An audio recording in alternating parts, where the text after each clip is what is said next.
Good morning, everyone, or good afternoon, whatever it is with all of you. How are we? Hope you're all well. Today it's a Tuesday. Is it Tuesday? Yeah, it is a Tuesday. It's a Tuesday, which is better than a Monday. So that's the only beauty of a Tuesday. It's better than a Monday. So there we go. Morning, Lady Di. How are you, my darling? Nice to see you. Nice to see you. To see you, and nice. Obviously, I just come back literally 10 minutes ago. Came back from the dentist. So my mouth's still a bit numb. So, um, but I think I've got everything set up ready anyway. So, um,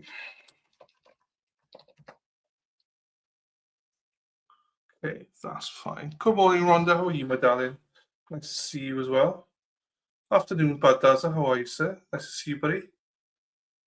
All right. But you're still talking, so they didn't do enough, bitch. Do you know what? It cost me $500. I nearly collapsed. $500. Couldn't believe it. What's the world coming to? Everything's just so expensive. I mean, no wonder people can't afford to go to the dentist and stuff anymore. Like, literally, I was like, do you want to do another appointment in 6 months? No, do I? Fuck. But yes, it's starting to wear off. My numbness is starting to wear off, so it's good. So same thing again today. We'll play this at 1.5. Then we'll jump over to Kelsey then. Spoiler alert for this trial that we're watching now, the Georgia one. The state rests today, as in yesterday, today. So yeah. Sorry, Dave. I know it's not your cup of tea, Dave. I know, but people like I've got to watch both. So I know that you can watch other places, Dave. So I know, but we're gonna play 1.5, Dave, for both of them. And you could either the options are you could either put your one down to 0.75, or I respect the fact that it's too quick for you. I'm not saying slow, Dave, but maybe I am. But I do understand that for you it's not ideal. I get that. In the future, there you go. Thank you, Bud Dazza sent me some tit pictures. He forgot today. In the future, I'll be doing a 1.25, so it's an old thing. Hate to dead same here. Same here. But they did tell me I could eat. I'm not going to, but I am. How do you change speeds? Okay, Rhonda, let me tell you how you change speeds. Can I show this on the screen? Hang on. That's a good question. So if you're on Reaper or anything, so you see down the bottom here of my video, you should be able to see it. There's a thing called settings. Then you go up, press it, and it says playback speed. Then you've got options then to either, you can see that I'm going down. You can go all the way down to whatever you want. I think it's 0.25, I think. Yeah, so 0.25 is the least you can make. So we're playing 1.25, but lots of times I know lots of people complain about lawyer, so he just tells everyone, look, go down to 0.75 or something. You can adjust it. If Dave wasn't here, I'd be playing it like 2.0. I think I personally like 2x, but I understand lots of people don't. So that's why I compromise and play at 1.5 instead. But yeah, it's at the bottom of the screen. If you can see it, just press that there. If people can see if you can't see my cursor, people, it's down here. You press it, and then it pops up. So down here, press it, pops up, and then playback speed. So it should work for you now. If not, then it definitely works on replay. So all right, we'll get going with this, and then we'll jump on. As soon as this is done, we'll be jumping on to the other one. So So yeah. Okay, everyone, let's get cracking. Strap her in, strap her on. As I say, the state rests today, as in yesterday. So there's not long left in this trial, which is good, because I'm done with this trial already, to be quite honest with you. So, and Kelsey's supposed to be done by tomorrow, allegedly. So I don't know. We'll see. So don't worry, Dave. We're back to normal services then. Please be seated. Thank you so much. All right, we're continuing testimony. Thank you so much. Still under oath, still with the state. Investigator Mefford. I want to ask you a couple brief questions about the interview that you had with the defendant. We see at one point in the end of the towards the end of the interview, you exit the room, but Investigator Cunha stays in the room. Was there a particular reason for that, or did you just leave and she decided to stay? No. So we always do interviews with two people. When interviewing females, I like to do an interview with a male and a female because I have to interview. Now Sergeant Cunha was my pick for this interview. When we do interviews, we try to establish what's called rapport. It's more of a connection with people, and sometimes there can be issues, whether male, female, stuff like that. And during this portion, I did exit and to see if there was any more story, confidence, or anything within to leave that there. So there is strategy to that. And when you exited and Sergeant Cunha stayed in the room with the defendant, did you note any, I guess, topics where the defendant did appear to open up a little bit more with Sergeant Cunha? Yes. Could you give an example of that? She was telling me there was nothing on her phone, nothing to worry about, but she did tell Sergeant Cunha about the text message with Mr. English.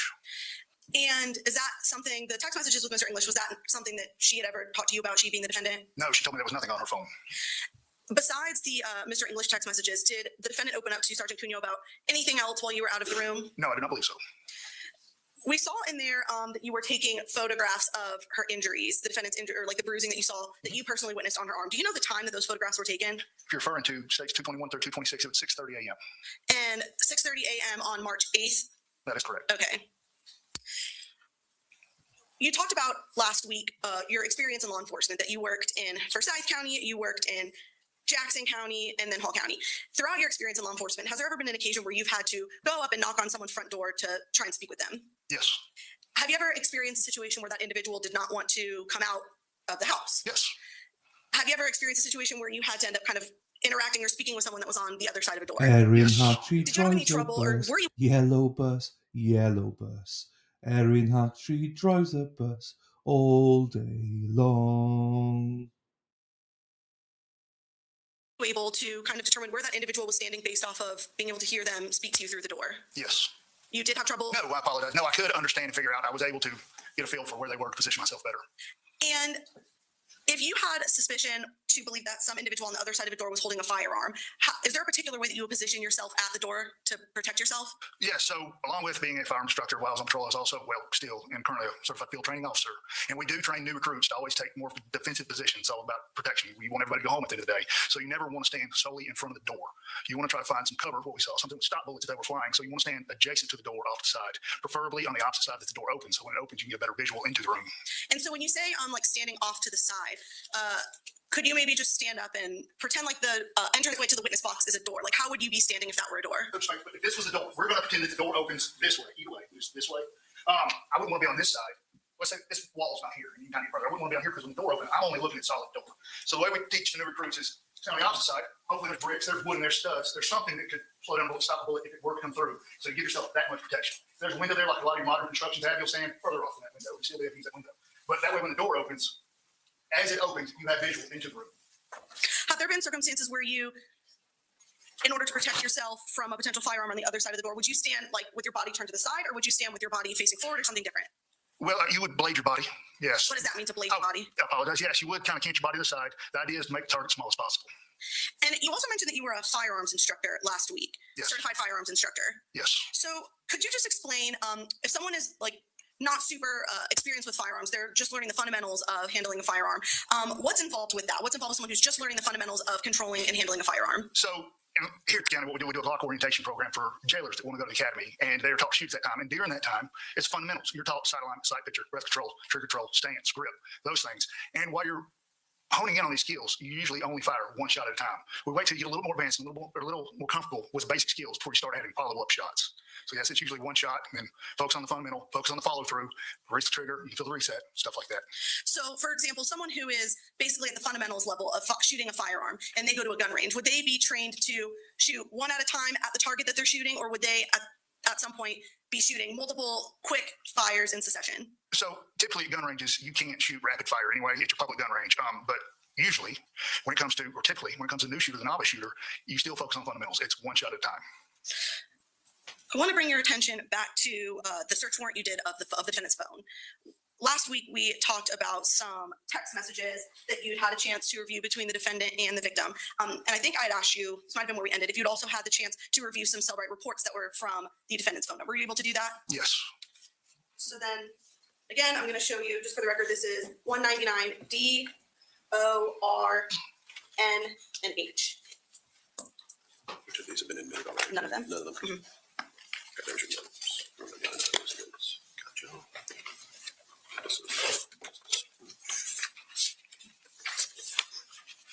Is that an O or a D? That's a D. Okay. That's the O. This is the calls. Okay. The D, a little bit more D-like.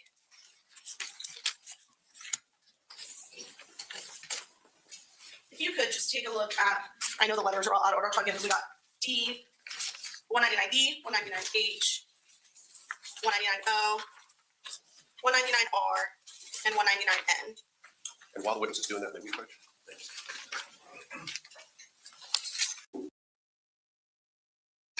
Have you had a chance to review all those reports from the defendant's phone? Yes. Judge, at this time I move to tender states 199D, 199H, 199N, 199O, and 199R indictments. Admitted pursuant to prior objection as noted. Thank you. Thank you, Your Honor. Permission to publish, Your Honor? Yes.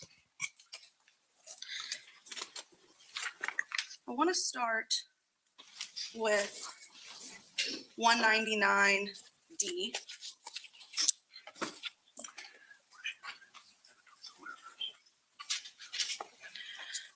So 199D is one page. I'm going to try and zoom out just a little bit. What are we looking at in 199D? This is going to be the call history, I believe, of March 8th. The morning, yes. And is this call history from the defendant's cell phone? That is correct. So we see at 1:10, this is March 8th at 1:10 a.m., there's an outgoing 911 call. That's 45 seconds. Is that correct? That is correct. And then below that, what's below that? Another 911 outgoing call at 1:11 a.m. And then what's below? So there's a couple more 911 calls, and then we get the longest one being 50 seconds at 1:12:58. Is that correct? No, the longest No. would be 1:34 at Where's that one? 2 up. Oh, 2 up. There you go. 1:11 is the 1 minute and 34 second. And how many 911 calls? I'm sorry, that is incorrect. Also, go down to number 9. Got a longer one at Yes. 4:17. At 1:18. Yes, How many calls? Have you listened to the 911 calls that were made by this defendant in this case? yes, I have. How many were like completed? I believe that I heard 2 separate ones where there was actually a dialogue or interaction. Okay, so these other calls that we're seeing, is it your understanding that those calls maybe didn't go through? I don't have any recordings of them, so all dispatches activities are monitored and recorded. Okay. And then we see at 1:15, who is the defendant calling at 1:15? Dana Gardner, And then also that was at 1:15:07 and then 1:15:26. Who is she calling? the same person, Dana Gardner. Do you know who Dana is? I believe it's her sister. Okay. And then after she calls her sister at 1:15, we have the 1:18, that's 4 minutes, and another 3-minute one, correct? Yes. Okay. Then I'm going to show you states 199H.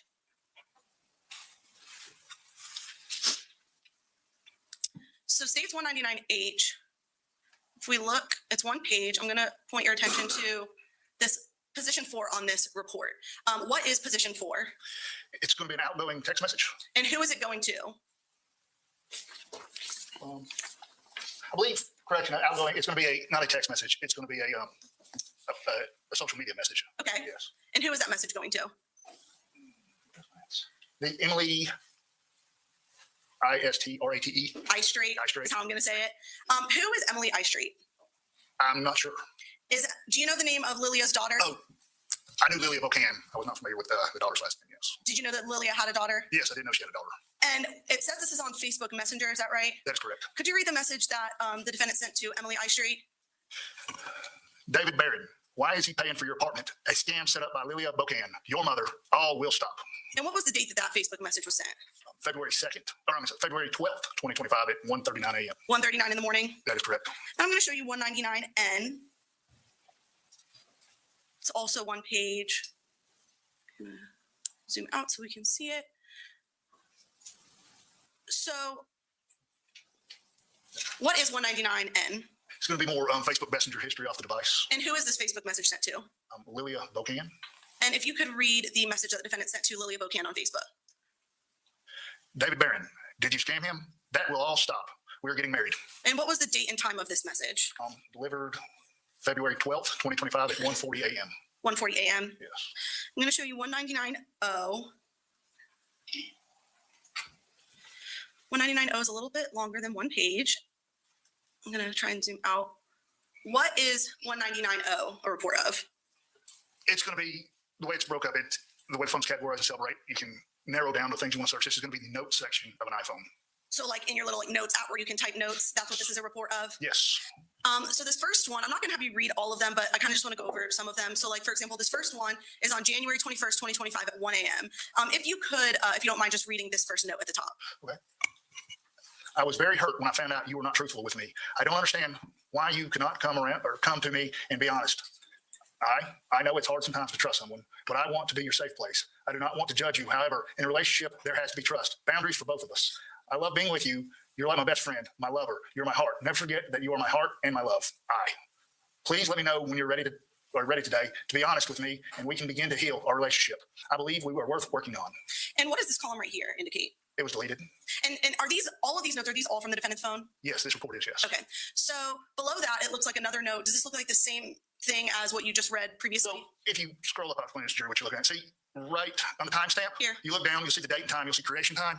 Then you scroll down to the next one, and you'll see a different date. So it was January 24th, 2025 at 12:50, but it's different because it's a modification time. That just means that note was changed somehow at this time. And then was this, so this is all the same note. This is when it was created, was January 21st at 1 a.m. And then it was modified January 24th at 12:50 p.m. Yes, that's what the report indicates. And so when they both say trash, is that because it's the same note, just created and then modified? Yes. Okay. So then at January 30th at 3:39 a.m., there is a much longer one. I'm not going to have you read all of that. But if you could maybe just read just from David until the bottom of this page. Just the first page? Yes. First section? Okay. David, appreciate you asking, but right now I have to value me. I offered you grace and forgiveness because I love you so much, and I was led to believe by you that I was the love of your life. However, when you chose her, you gave up your right to me. I have survived before on my own, and I will do it again. My dream with you has died, but my dream to live on the lake. My dream with you has died, but my dream to live on the lake, see my daughter get married, see my children, and hopefully soon grandchildren, enjoy this home will bring me so much joy. I deserve to have a beautiful home and life and to be able to relax. I deserve to have someone that loves me and values and respects me. I want to buy a boat soon and live the rest of my life here. If you could also just maybe read this first sentence right here. You do not have to pretend that you care about me. It is clear as day that you don't. Please do not contact me except through emails. Don't ask me how I am. Just stick to business. And so it goes on. What's your understanding of when you read these notes, what was your understanding of what these notes were? Either some type of rehearsed text message you wanted to send, or there's even a few that almost seem like, diary entries. And so scrolling down to, we also have another one on January 30th at 8 a.m.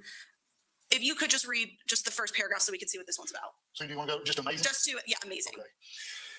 It's sad I don't even know what to say to you anymore. Of course, I would love to see you and have you hold me and take care of me. I try not to think of you, but you are everywhere, in my past, my present, and I thought we had a beautiful future together. You had become my best friend, and you made me smile, laugh, and love like never before. When we made love, I felt like we were one. Our kisses were amazing. So then this one continues, and then this is so this one said created time was at 8:03. Below that, we have the same date, modified time at 2:12. Is this that same note, but has been modified? I believe so. And has this note also been deleted? Yes. So then we have a new one on February 2nd at 8:04 a.m. If you don't mind reading, if you don't mind reading this one, sorry. Owen? Yes, please. Okay. Good morning. He came to St. Simon's this weekend to explain. They have been texting and communicating. She told me that they were married all year. I asked him about that. And at first he did tell me the truth. And then I told him, she told me. I told him what is having. I told him that is an affair. Apparently, when she flies to New York, when she comes to Atlanta, he sees her. I do not understand why he became involved with me and bought a home with me if he was involved in a relationship. I'm still deeply hurt and in shock. She is on Facebook as well as her daughter, and they look happy and very well taken care of. I asked your dad to see his text messages, and he would not let me hold his phone. He became very angry and left. I love your dad very much, but I cannot be in this relationship where there is no trust and so many lies and betrayals. He is living two separate lives. He has broken my heart. I can tell you more, but I'd rather not on this text. He not drink alcohol on Friday. We stay in, and I did not have in my condo. I did tell him that I'll talk to my sisters, and he was upset and angry with me after he had drinks. When we went out for dinner, he is embarrassed because of talked to him, my sisters. He became very, very angry and loud because I told him that she was using him. This is just a huge nightmare, and I feel like I'm in the middle. He cannot take confrontation and left last night. I guess he stayed in the hotel. He said this was all my fault. I do not understand. I fell in love with a man that I thought was completely single and in love with me. I feel like I do not even know him. He told me this weekend he was going to end it with her because he loved me. When he is drinking, he is, I believe supposed to be, is a different creature. And this note mentions your dad. So, like, she's saying your dad. What's your understanding of who this note? This is probably she wrote it in notes, composed a text message in notes, and probably going to send it to one of his sons. She doesn't address either one, so I don't know. And at 8:04 a.m. on that same day, we have a modified time. Is this that same note that she has edited? Yes. And has this note also been deleted? Yes. At February 8th at 3:22, we have another note. I'm not going to make you read the whole thing. If you could just start here to the bottom. Okay, so here too. Okay. Where it says your dad told me. Your dad told me he has talked to Lilia several times regarding stopping payments to her in the apartment. He tells me she does not understand and is confused. I told him she has been manipulating him. I'm afraid he does not have the heart to remove the daughter from the apartment. He feels something. They are scamming him. She texted me to go away. I'm ruining everything. She is smarter than your dad wants to believe. You have to handle this for him. I wish it would end and go away. Thank you. And then February 10th at 5 a.m., it looks like that same note was modified. Yes. Then we have February 15th at 4:50 p.m., another one that starts with David, and then it's a pretty long one. I won't have you read it, but was this note any different than any of the other ones that you had read? This was modified, but it was modified, so it's previously in there, and I would have to go. So this one was modified from, if we scroll back up in the exhibit, right here, from the one that was created on January 30th at 3 a.m. I believe so. So if we scroll back down, that January 30th one was modified on February 15th. Yes. Okay. Then we get to February 17th at 6 p.m.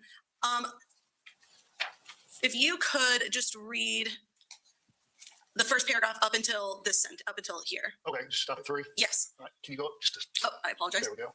All right, it says keep, no phone call, very rough, hearting impaired. I remember I realized I was going the wrong way, and I pulled over to the right. I had a few drinks earlier, about 6:30. I think the last one was maybe 12 o'clock. I took my medication, Progesterone, Lexapro, and half a Zolpin around 2 o'clock. We'd been watching a movie, and I was headed to bed. We got in an argument, and I decided I couldn't sleep, so I would get up and leave to head back home because I had a lot of work to do at my office. I left at 4, but I decided to leave around 3. And do you remember the date of the DUI arrest that she had? Not off the top of my head, but this. Does it sound like does February 16th sound like around the time where she was arrested? Well, she said a couple of weeks before, but I have the case number, but I don't remember the date of the report. And is this, I'm not going to have you read all the rest of this note, but what is she talking about in the remainder of the note? I believe it's notes about the DUI arrest. So this note is like the DUI arrest. Yes. And earlier you mentioned some of these notes read more like a diary entry. Is this one of those notes that you were referring to? Yes. Then also on February 17th, it's modified. And is it that same note that's been modified? It begins the same, so I believe so. Then we have a new one on February 22nd at 9 p.m. that was created. If you could just read this first paragraph. The secret you hid and the lies you continue to keep playing on my mind. The overthinking, the unanswered questions, the silence, the absence of effort, the refusal to communicate. Your actions, or lack of, spoke louder than any words ever could. I am looking at your behavior, your silence, your refusal to give me peace and security. You are not willing to fight for me or take responsibility. If you could actually just read the remainder of that note since it's not too long. Your continued silence, your need to protect Lillian and provide for her, to care for her well-being shows me I am not the woman you're looking for. It is obvious who you love and care about. I need to move forward. Since all of this surfaces, I question your commitment, love, and future for us. Lillian is a lucky woman to have your heart and loyalty. I deserve someone who makes an effort to respect and care for me, not silence. I need someone that makes me feel loved and safe. And then right below that, we have the same note that has a modified time of 9:57 p.m. on that same day. And then February 23rd at 5 p.m. If you Hippie could chick, just lady di, start- Spacey Stacy, walking those streets all night. You go, ladies, come and see what's going on now. Let's go, girls. reading at the top, and actually, we're gonna skip. Can you start reading right here at after? After movie, he began watching the sports news, and we had argued earlier, so I went to the bedroom and packed my belongings. Because I was planning on leaving around 4 a.m., because it takes about 5.5 hours to drive home. I was headed to go to my office. I had to complete my my taxes and medical insurance claims for patients, and prepare documents because I am in the process of trying to sell my dental practice. Also, to prepare my home for showing, and the following day around 1:30, because I am selling my home. As well, I crawled in bed around midnight, and David had fallen asleep watching TV. I got up and turned it off in the fireplace, and David woke up. He headed to the bedroom, and I started talking to him to solve an argument he did not want to discuss, and he headed upstairs around 1:30 a.m. I laid in bed for several hours and could not fall asleep. I read a few articles and organized my thoughts in my journal. Around 3 a.m., I decided to leave an hour early, packing my belongings and put inside my vehicle. When I came back inside, David was awake and on the stairs. We talked for about 20 minutes. I left and headed home. And then at March 1st at 8 p.m., it looks like that note was modified. Correct? Lastly, I want to show you State's Exhibit 199R.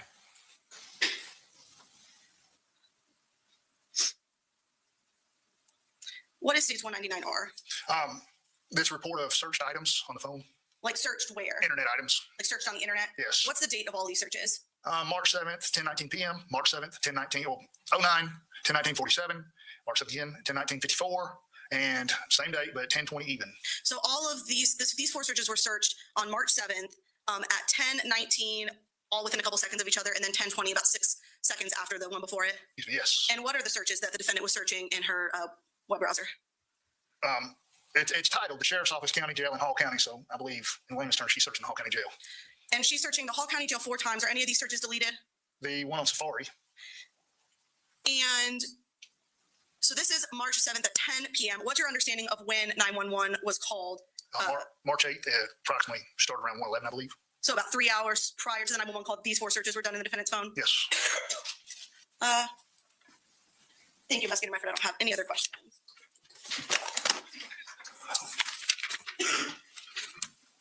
Yeah, I'll put it there. Do you want them?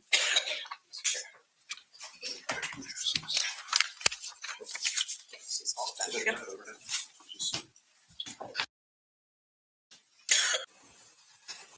Yes.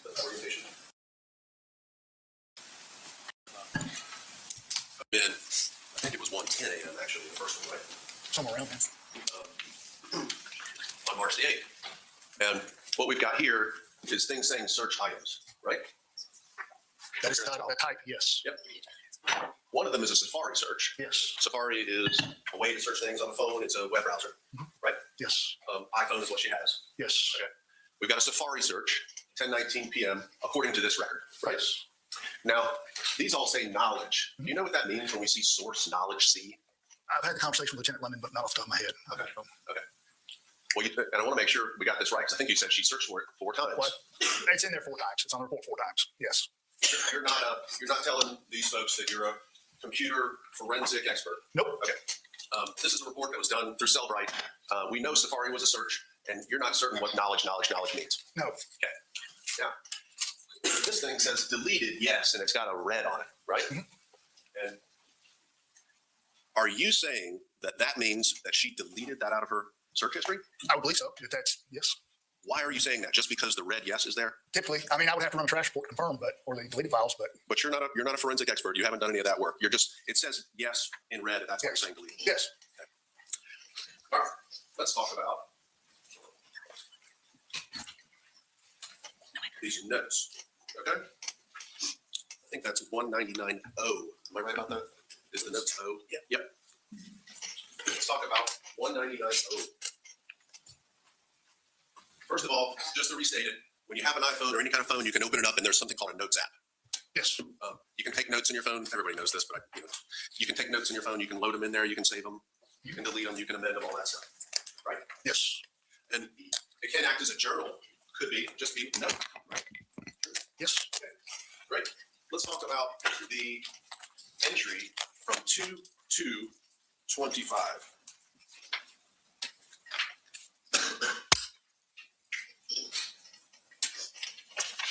This is the one, yeah, 2/2/25, where it seems like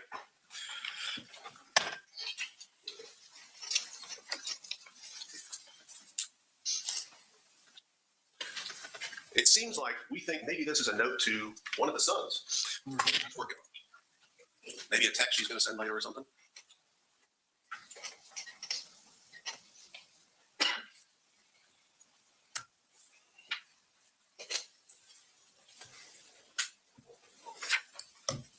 I don't know who this was intended to send for, but I can see where it'd be attached. I thought you said it was presumably to one of the sons. There was another one, I believe, that Okay, she I'm indicated. going to hand you the document and you can find it. The one that we think is a note to the son. You want it? It's 2/2/25.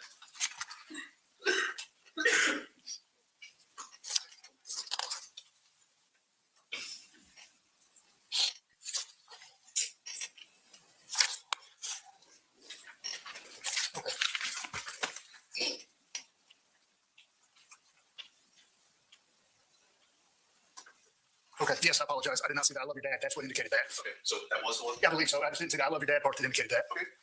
We'll put it back up in the overhead for everybody. Now, what was it that had just happened on July the 31st and February 1st in St. Simon's Island? What had just happened? The unfounded domestic dispute. The unfounded domestic issue had just occurred. The unfounded domestic issue with the softball-sized injury to the back of her head. Yes, sir? It was never stated that it was just unfounded as far as I know. I was not there, so I can't testify to it. Well, you just said unfounded. That's what they know arrest was made, so. It had just happened on July 31st, January 31st. Thank you. January 31st in St. Simon's Island, this unfounded issue with the softball-sized injury. And she is apparently planning some note to his kids, right? It's within 48 hours of that event, right? Yes. Okay. And she's telling him he didn't drink alcohol Friday. We stayed in and I did not have in my condo. She's telling him he's done the Lilia stuff she's complaining about, right? But she's not planning to tell him anything about this injury to her head or this problem, apparently, right? She didn't mention it. That's right. Didn't mention it. Let's talk about the DUI now. Okay? My hands to you. Okay, thank you. I want you to find that DUI note. Let's look at the 2/23 DUI note. Remember, the first DUI note was 2/17/25. Yes. Let's look at the 2/23/25.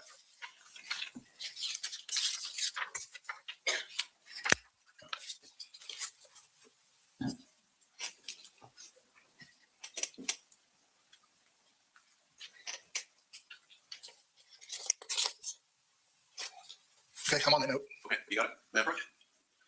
You want me to fully read it first again, or?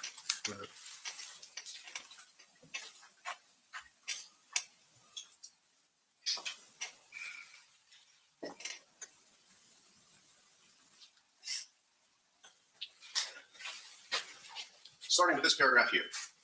Okay? After the movie, he began watching sports news. We had argued earlier, and so I went on to the bedroom and packed my belongings because I was planning on leaving around 4 a.m. because it takes 5.5 hours to drive home.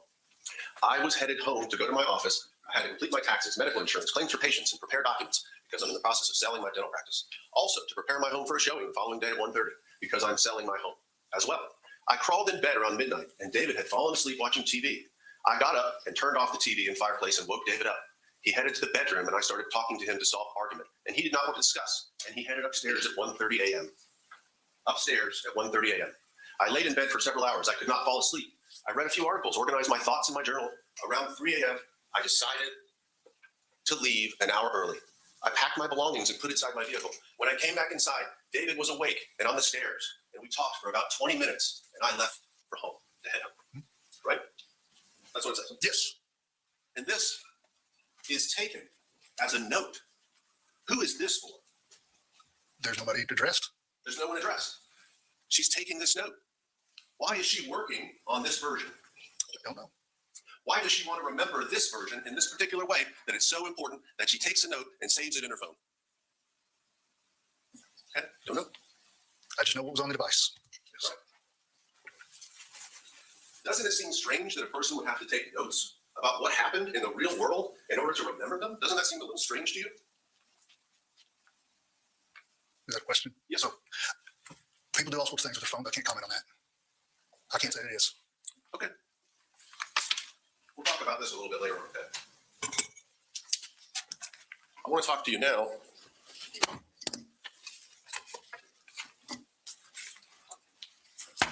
First, yep.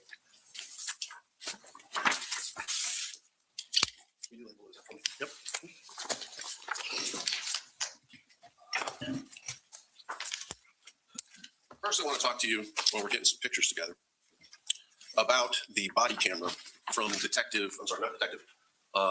Thomas. Okay. Officer Thomas. It was in State's Exhibit 6, okay? Judge, this.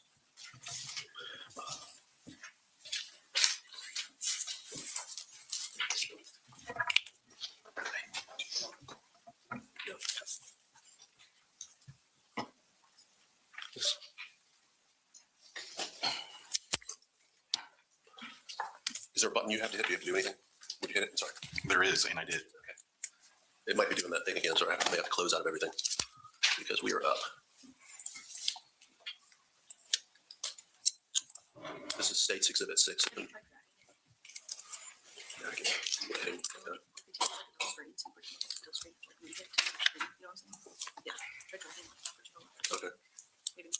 That's all I have to do. Look right. So, like you do the TV. Let me close out of it, Judge. This is what did it last time. So I would anticipate that this witness will, cross-examination will go on for a while. So let's take a break now, and then we'll come back. 15 minutes, please.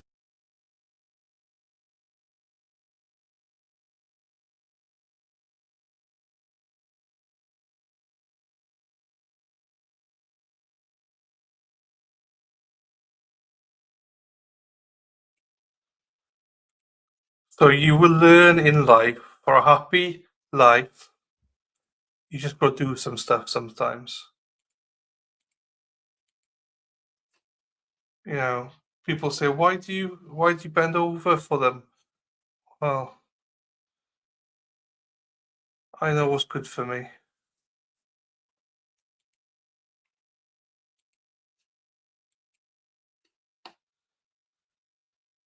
$2.27, eh? That's something that we've seen before. $2.27.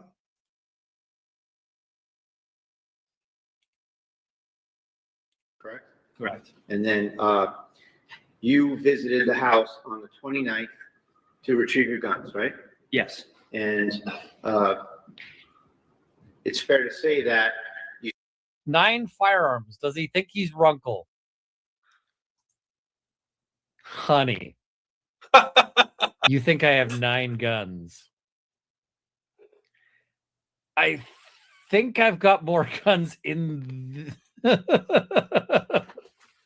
was for Aaron Hack. So just so people know, that's for Aaron Hack. As I say, if you want a happy life, you got to do some certain things for the mods.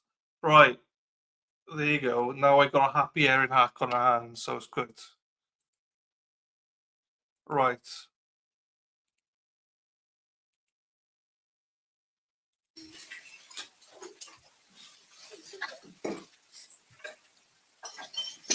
I have almond milk in my pistachio latte with Starbucks, and it's delicious. That's the only time I've ever drunk it and liked it.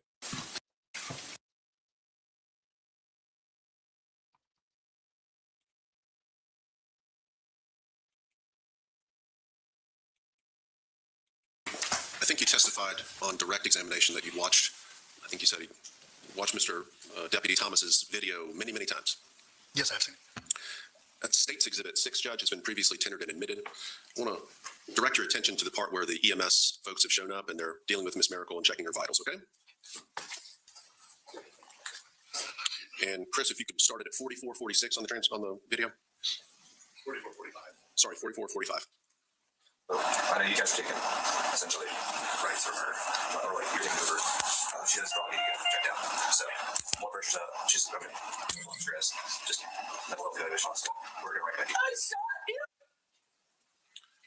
EMS is on scene. They're evaluating her. They say she's got elevated blood pressure, right? Correct. Yes, She's under a lot of stress yes. and needs a mental health evaluation on some stuff. Just mental health evaluation on stuff. Roll it to 4619. Mr. Van Rossum.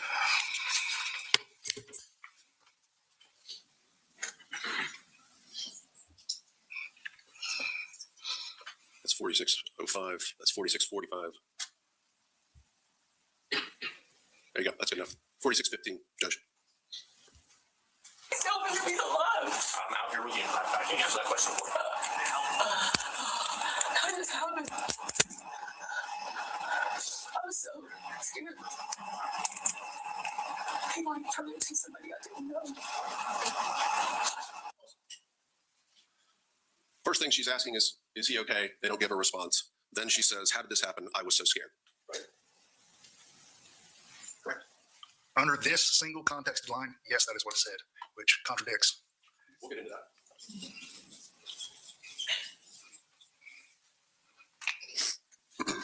Go ahead and roll it. Has anything like this ever happened before? Where he's gotten violent with you in the past? The question is asked to her if he's been violent with her in the past. She doesn't say anything, but what does she do? I was reading. Okay, I'm sorry. back it up 10 seconds, Chris, and let's roll it again. Where he's gotten violent with you in the past? She doesn't verbally say anything, but what does she do? She does give a head nod. A head nod to, has he ever gotten violent with you in the past? Yes. Yes. At this point, she keeps asking, is he alive? Is he dead? Is he alive? Is he dead? You'd agree with that? She keeps asking for his status That's right. throughout the entire investigation, yes. So she nods to prior violence. Do you agree with that? Yes. Doesn't say it, but she nods to it. Correct? Correct? Again, yes. Okay. Go ahead and roll again, Chris.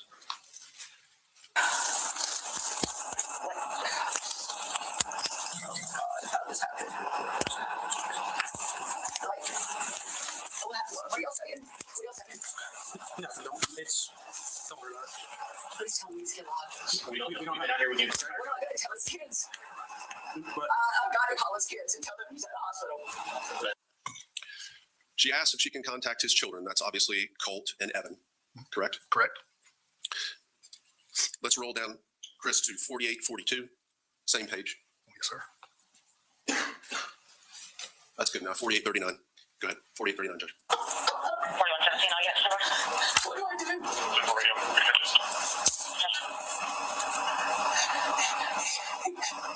I said, yeah, bro, got my gun. I thought he was going to kill me. He said he put it like 25 rounds and he's going to shove it down my throat. I thought he was going to kill me. Correct? That is what it said at this time.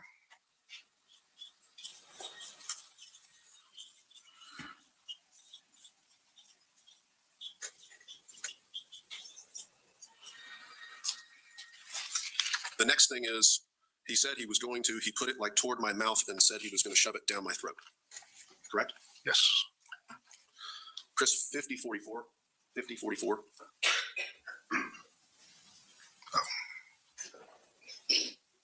That's good. 5040, Judge. 5040.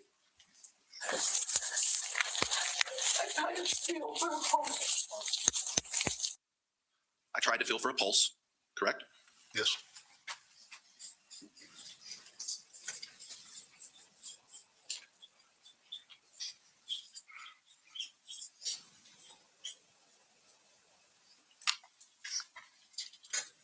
Go ahead and roll it, Chris.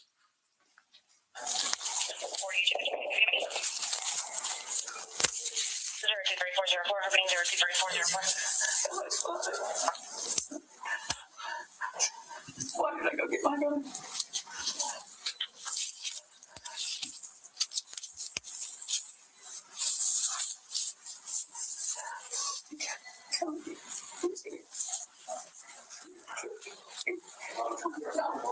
Don't go to sleep.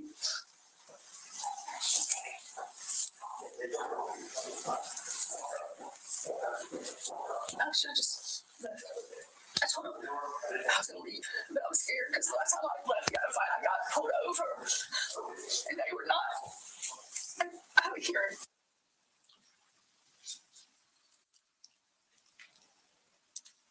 He told me don't go to sleep. Correct? Again, according to this snippet, yes.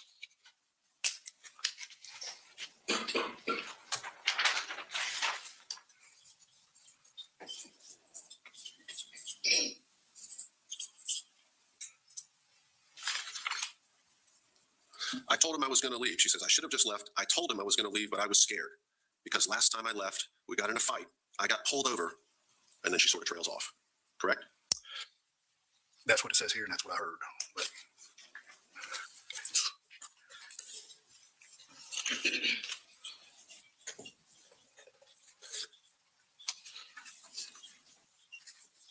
That seems to be talking about the DUI night, right? possibly. Well, No. This is completely out of context, just one line snippet, so I understand. Go back through. But she says, I got pulled over when she left. Oh, the last time. Yeah. Yes. Yeah. Yes. But the DUI notes in the phone, that we just looked at, that she'd been practicing,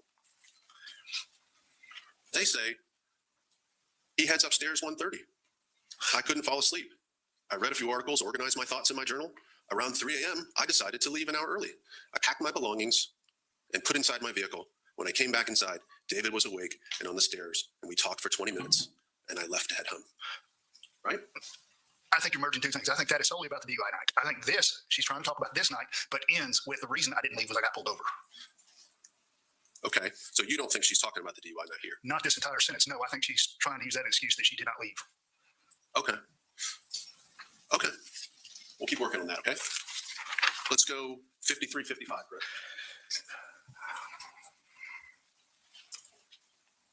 You're good. 53-54, Judge. He's a good man. He just got mixed up with this. He was in a struggle. He just didn't. And then I just told him that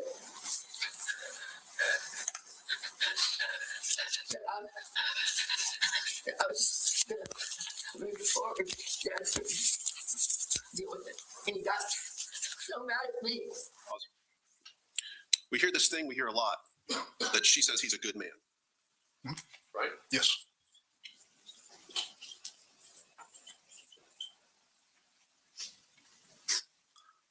And then she says, I just told him I was just going to move forward. I just couldn't deal with it. And he got so mad at me. Right? That is what I'm reading out of this snippet, yes. Well, that's what we just heard. Yes, that's. Mhm.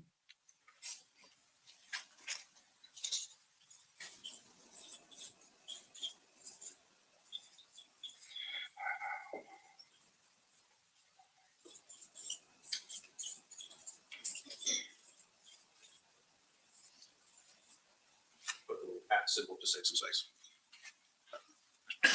Sorry.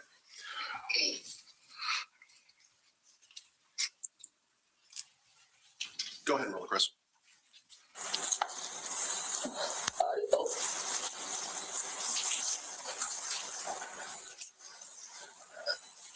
I'm just, I told him if he wanted to agree with her to cut.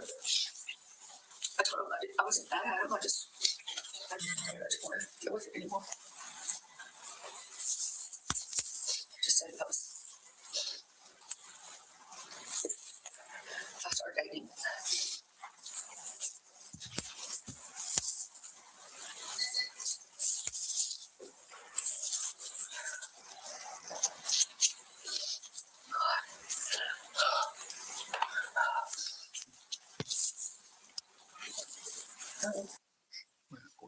I told him I wasn't mad at him. I'm just tired.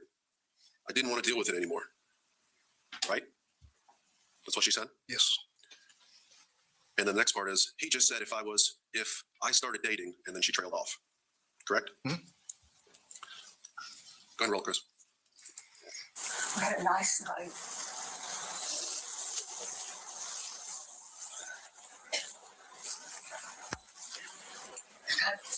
I told him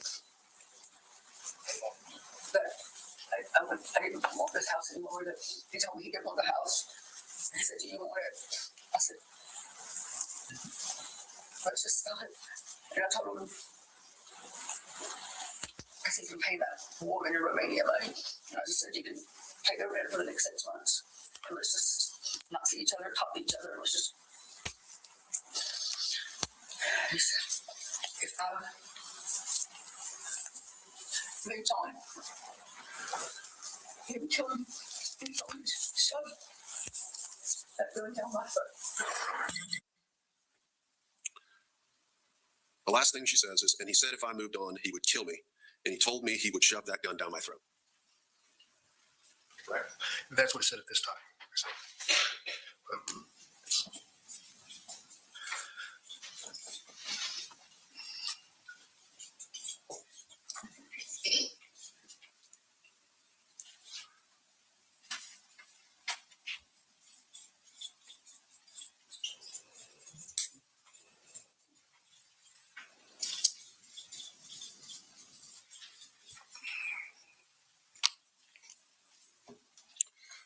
Go ahead, roll again.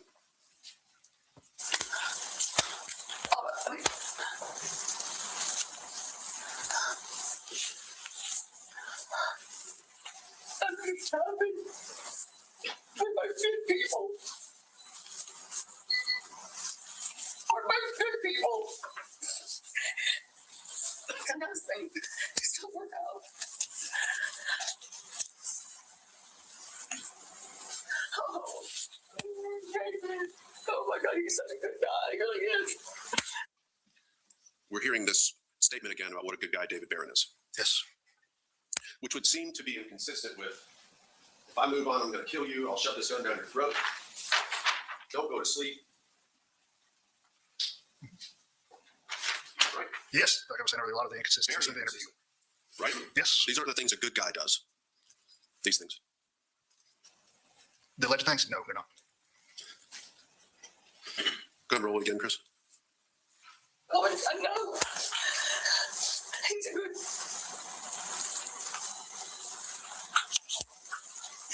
Oh, God. Oh. Oh my God. Oh my God. What just happened?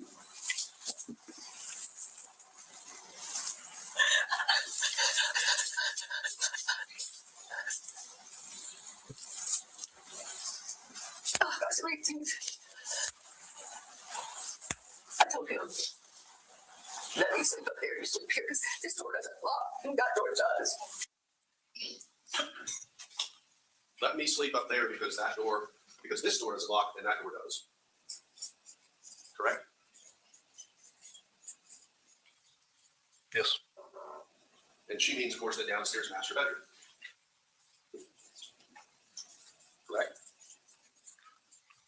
It can be assumed. Because that one doesn't lock. Right? Yes.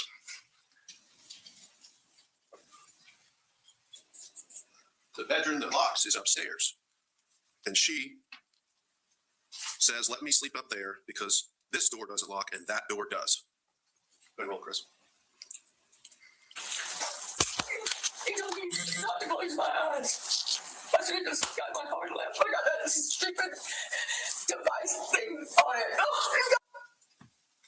I should have got into my car and left, but I have that stupid device thing on it. Correct. That is the statement again with, yes.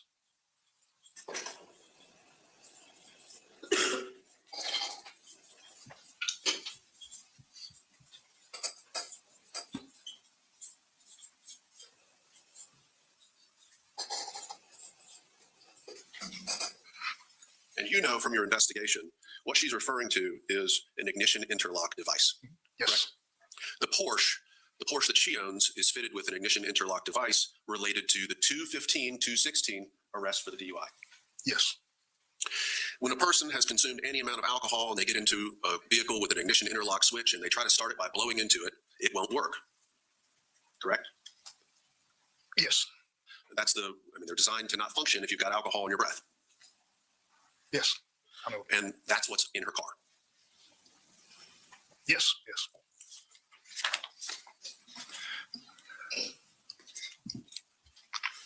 Now, 105:23, Chris. Up until 105:23, she does not know his condition, despite repeated requests to find out what the condition was. But at 105:23, you would agree she is told, and we'll go ahead and watch it, then I'll finish my question, okay? You're at 105:18, that's fine. That's the drop down. He was alive. When they left here, yes. Oh my God, thank God. First thing now. Okay, 105:23, thereabouts, she's told very directly, when they left here, yes, meaning he was alive. True? That is what the statement is. Yes.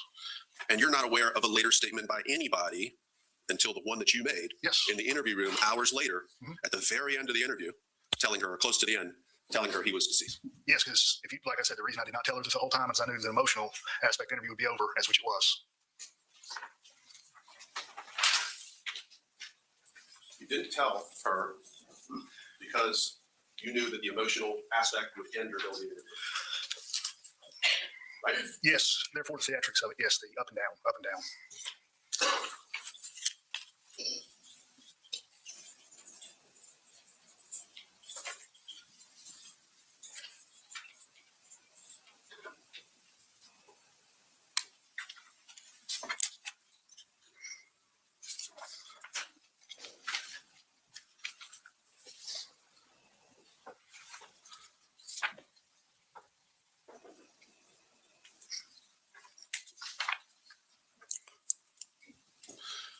One 132:58, Chris. Let's go 137:58. I'm sorry, 137:58.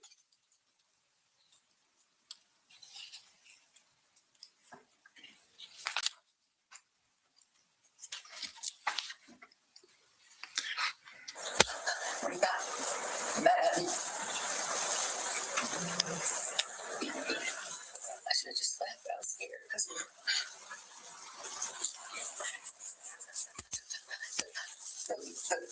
the last time he got mad at me, and I left, and I was so upset. This is again a reference to the DUI night. True? Yes.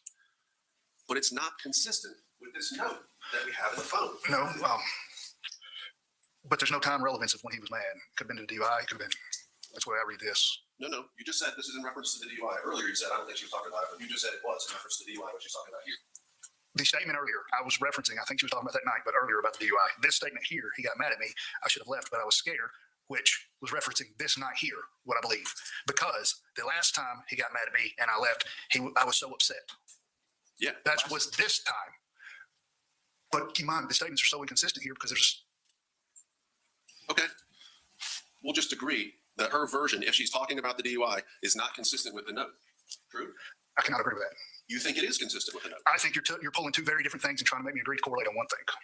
What I'm asking you is the note consistent with her version of the DUI that she gives at least twice so far? And again, later, we're going to talk about the One note is a lot more detailed. The note that you're speaking of, these are just statements on the front porch that you're asking me to derive an opinion about when I cannot do that because she's talking about this night, then mentions other times. Okay. All right. I want to talk to you now about the interview. Okay? Yes, sir.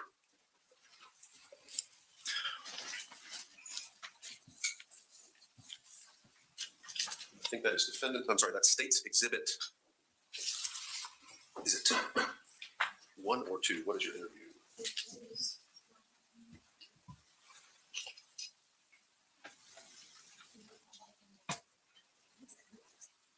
State's. It is 219. 219. Oh, got it. Now we're going to have to get out of that, but I have to tell it to unplug it. I can't do it. I want to eject this one. I can you get back on the screen and do it? Is it? You want to take out what's on the mouse now? Or have to tell it to eject?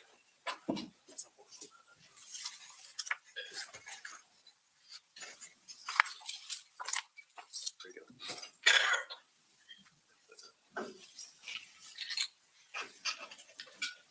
219.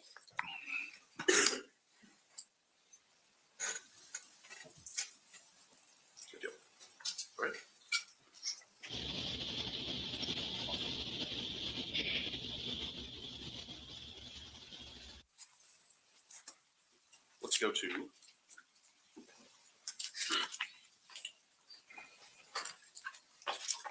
page 6. It starts at 3502. Getting this going about your experience as a police officer and your training and all those things, okay? You would agree with me if I was to say this was your first homicide case So ever been the lead on? actually, when I was speaking, I was talking murder, not homicide. No, I worked in voluntary homicide, stuff like that. I was thinking murder while we were talking. I've had You mean- time since then At this time, this was your first homicide/murder case that you'd ever worked. where the murder warrant was taken. So that's a yes, correct? Yes, as lead. It's your first case on a homicide. And of course, you rely on your training when you're doing that, when you're working a case. And you've had training dating back to 2013 when you first started as a jailer. Yes, And every year you go back for more training. yes, That's part of what it is to be a police officer. yes. And as far as training related to firearms, you'd agree you've got a lot of that. Naturally, yes. 2016, you took the firearms and use of deadly force in a 4-hour course. You took low light firearm skills in 2016. Should have done it every year, so. Well, and we'll talk about that in a second, but you took shotgun as well, which is a separate course just about shotguns. Yes, Another firearms use of deadly force in 2017. Sound right? is that the 1 hour course that we're talking, 2 hour course? 2 hour. Yeah, so that's the state required use of force class and annual qualification. It's going to happen every year, yes. You took a 16-hour patrol rifle course.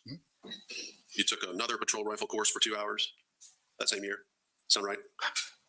If it's on my post, I'm sure it's correct, yes. So I'll approach and show you just because I don't want you to guess, okay? Now, which one is? So yes, there's been firearms training every year. There's patrol rifle. I mean, it keeps going, yes. Oh, yeah, it does. And low light firearms training again. Mhm. You took a firearms requalification for 2 hours in 2018. Sound right? It's annual. May I just stand up here so you can actually view the record judgment? May I approach? Here. I'm not trying to hide something. No, yes, it's annual qualification stuff. Most of that stuff is. 2 hours requalification in 2018, right? 2 hours requalification use of deadly force in 2018. And then you got Oh, yes, ambush survival tactics, 16 hours in 2018. yes, Shotgun, 2 hours in 2018. yes, Patrol rifle, another 2 hours in 2018. yes, 2 hours in firearms requalification, use of deadly force in 2019. yes, Advanced pistol tactics, 8 hours in 2019. yes, 2 hour shotgun in 2018. yes, yes, 2 hours patrol rifle requalification. yes, 2 hours low light firearms training. yes, Then in 2020, we've got firearms requalification and use of deadly force, 4 hours. yes, 2 hours low light firearms training. Right? yes, 2020, 1 hour backup weapon training. yes, that was qualification on the backup.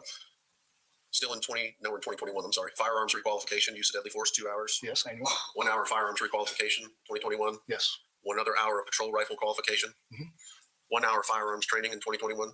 yes, 1 hour firearms training. It says not requalification, and also in 2021. yes, Then we're in 2022, another hour of firearms training, yes, and then a firearms requalification, another hour. yes, 2022 still, another firearms training for an hour.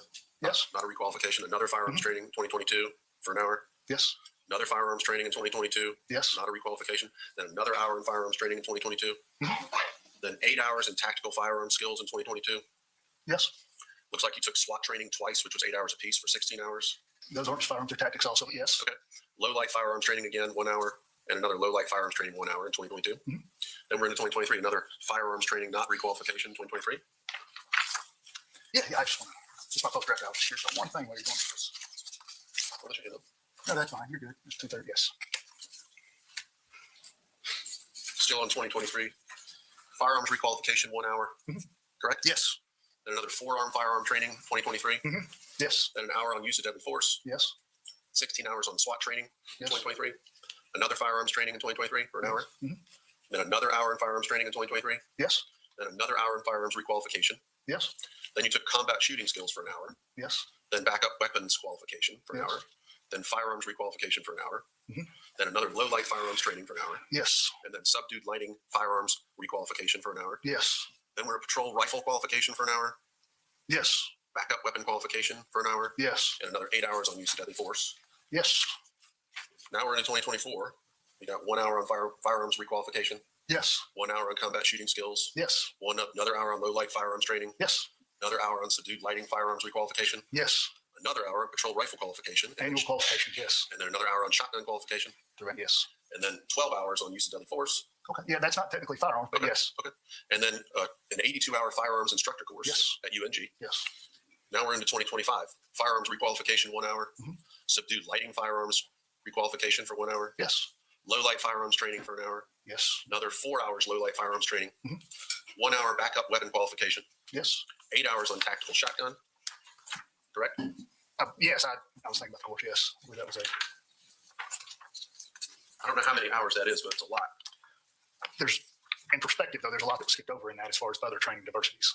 Exactly. I want to talk to you about the number of times and the number of hours you've taken on domestic violence investigation. Mhm. Okay. We see 1 hour in 2016. See Yes. that? Mhm. Yep. I was just looking about to make sure. Yes. And we see 1 more hour in 2021. Mhm. 2 hours total. Correct? I guess it seems like I've had a lot more than that, but Okay. We'll look through it. You are on now your first murder case where you are the lead detective. You have the suspect in the room with you, and you know she has made statements about being afraid that he might kill her. She had nodded to being so scared, whether there was prior violence. She said yes, or nodded her head. She said, I thought he was going to kill me. She said, if he said, don't go to sleep, she had said, I was going to leave and I was scared. He got mad when I was going to move forward. If I moved on, he would kill me. He would shove that gun down my throat. She's asked if she can sleep in the upstairs room that locks, and she's expressed concern about being able to leave in the car. And she's been checked out by EMS, right? yes. She has elevated blood pressure, and they're telling the officers there she needs to go to the hospital and get checked out. So she refused. I'm sorry. She refused. Correct. She didn't want to go, right? Nobody's fault. She didn't want to go. True? Correct. The thing she wants to know more than anything is whether he's alive or dead. Agreed? She keeps asking. She didn't ask for anything more than that. That was the number one request, Mhm. right? Yes. And she comes into the interview room with you, and you don't want to give her that information. You said, I didn't tell her because I knew the emotional aspects would end the interview. Yes. The theatrics of it. Yes. And then, good roll. We're starting at 3458. 3458. Hey, Mr. Turner, you know his? You know his passcode? You don't want me to. Okay. All right. So you're here, and it's very important to me that you're here. You already said some stuff about why you're here, and that really is interesting. I really want to know everything. But before you can tell me that, because I have you here, and you don't know the way out of the building. Like I said, I want to read something to you, okay? And, but I just want to preface what you have to tell me is very important, okay? So it's basic stuff you've heard before. You're not under arrest. It's just circumstantial stuff, okay? You have the right to remain silent. Anything you say can be used against you in the court of law. You have the right to talk to a lawyer and have him present with you while you're being questioned. If you cannot afford to hire a lawyer, one will be appointed to represent you for any question if you wish. You can decide anytime to exercise these rights and not answer any questions or make any statements. But I'm preface that with what you have to say is very important to me. I wanna know- Should I get a lawyer? Right now, you have no reason to have one, but what you say is very important to me. Just, I told you, it's been a bad experience here since I moved here. What was it? We initially used to sign right, place your name right here, just write your name, however you write it, and then just your initials out. Hold your glasses. Just initial those, that's each bullet point, you can reread it, same thing I said. If you place your name on the bottom, Thank you. And As a police officer, one of the things that's important to you is people's constitutional rights. yes, You know that those are important and they're things that you take seriously. yes, You want to make sure that everybody who comes into an interview with you knows what their rights are yes, and that they have been told what their rights are yes, and that they're given an opportunity to exercise those rights. yes, And your sheriff's office, in addition to the constitutional rights, has rules about advising people about their constitutional rights. yes, And you have a pre-printed form that you're asked to use in these sorts of situations. yes, The form has each one of the individual rights yes, listed yes, Lieutenant Form. and a place for everybody to initial Yes, for each individual right, correct? yes, And then at the bottom, it also provides a place for a signature. Correct. yes, And there's a space for you to initial all the rights that shows that you understand them. Correct. yes, And you even encouraged her to initial those things, right? yes, You said, go ahead and initial those, indicating you understand, right? Yes. And then you just handed her the form and said, just go ahead and sign. Just sign right there at the bottom. Place your name, yes.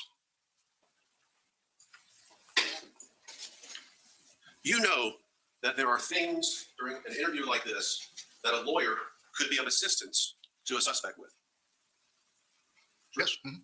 That's why the rights are there. You can have a lawyer with you while you're being questioned, right? Yes. You know that if a lawyer was to come in there, they might first of all say, this is not a person in an emotional state to be interviewed right now. True? Hypothetically, that, yes. Hypothetically, yes. They might say, hey, have you already been to the hospital and found out that this man is dead before this interview starts? They might find that out and tell her, hey, he's dead. This man is deceased. They're investigating for murder, right? Yes. I mean,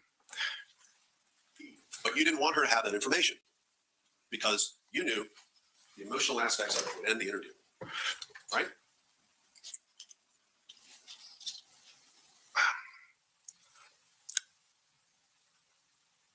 I'll just answer the point blank question without any rebuttal, but yes. If somebody is living in absolute terror of someone else, and they believe deep in their heart that this person is still alive, do you think that they're going to tell you all the things that he's done to them in an interview like this? I mean, Judge, I'm going to object. That calls for speculation. I don't even know how Investigator Mericle can be answering these types of questions. He's asking for Investigator Mericle to speculate about what other people might be thinking or how other people might react in a situation. It's not speculative. So I'll sustain the objection, but I'll allow you to ask it in a little bit different way. You wanted to get information from her that was correct, didn't you? Yes. You wanted to get information that was truthful, right? Absolutely. You wanted to make her feel comfortable in the interview. You said use the word rapport earlier. Remember that? Yes, and even have female in there. Even had your female in there Yes. to make her feel comfortable, right? Yes. So that you could get accurate and correct information, right? It was a hope. Yes. If someone's afraid, they may not tell you the truth. You agree with that? Objection, speculation, calls for speculation. Overruled. I was saying cases, but I've also seen the other one. It goes both ways. I cannot hang on that statement and give you an accurate answer. You can't give me an accurate answer. I can see where somebody would, but then I can also think of instances where somebody does tell the truth. So it's speculative, yes. Okay. Even when somebody's terrified of someone, you've had situations where they told you the truth. Is that what you're saying? Re-ask that question. Even in situations where someone's terrified of another person, Yes. they still told you the truth. Yes. And that's true in every case? Well, we'll go to this. Look at the crimes against children cases. These kids sexually abused by people in their household, they still come forward and tell the truth. Mm-hmm. You know, they're terrified. There's a risk they have to go home with these people. Well, that's pretty interesting now, isn't it? Because usually what they do is they say maybe one thing. They call it an outcry, don't they? Initially, then we go to the forensic interview. Yeah, initially they just say one little thing, and then they have to go and sit with a psychologist in one of those rooms that has all the pictures all over the wall, right? No, incorrect. The That's not forensic what interview is not a psychologist.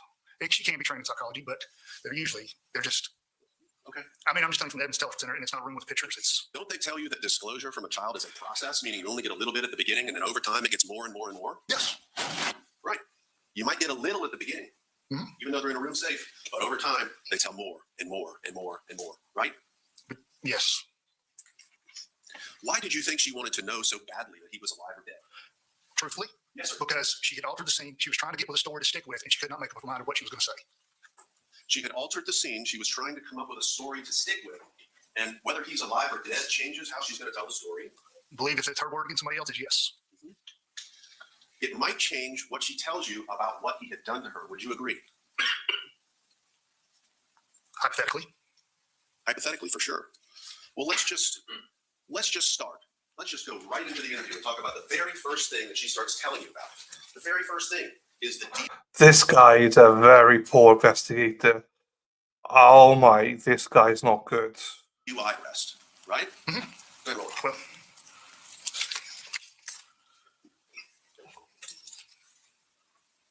bad experience. Well, it was Valentine's weekend, and we got in a fight about the same thing that we got in a fight about tonight. And I ended up getting a DUI. I left. We got a big fight, and he told me to leave or he was going to hurt me.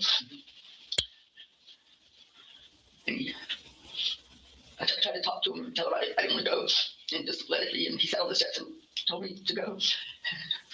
And I did have some drinks that night, but it was like 6 something because we were working all day. I fell asleep about 5. I had a drink at 6 after I didn't drink it all. Then we went to dinner and I had about a drink and a half there. And we went home. And then we watched a movie, and the movie probably lasted until like 11, and then he fell asleep in the chair. And I got up to my medicine at night, my medicine, and then I went to pray, and I said, I haven't been enjoying, and then I lay down, and I couldn't go to sleep because we had a big fight, and then he came, after I got all that, he came in there, and we got in a huge fight, and then like he did again, he was going to go up the stairs, and so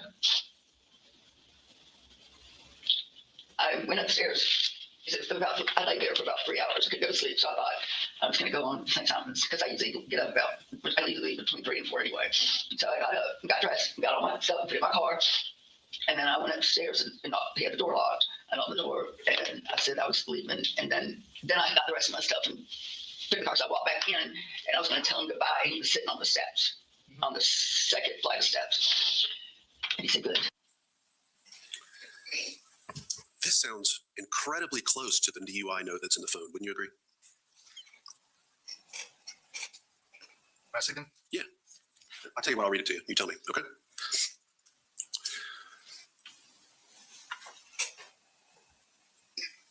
David had fallen asleep watching TV. I got up and turned off the TV in the fireplace. David woke up. He headed to the bedroom, and I started talking to him to solve the argument.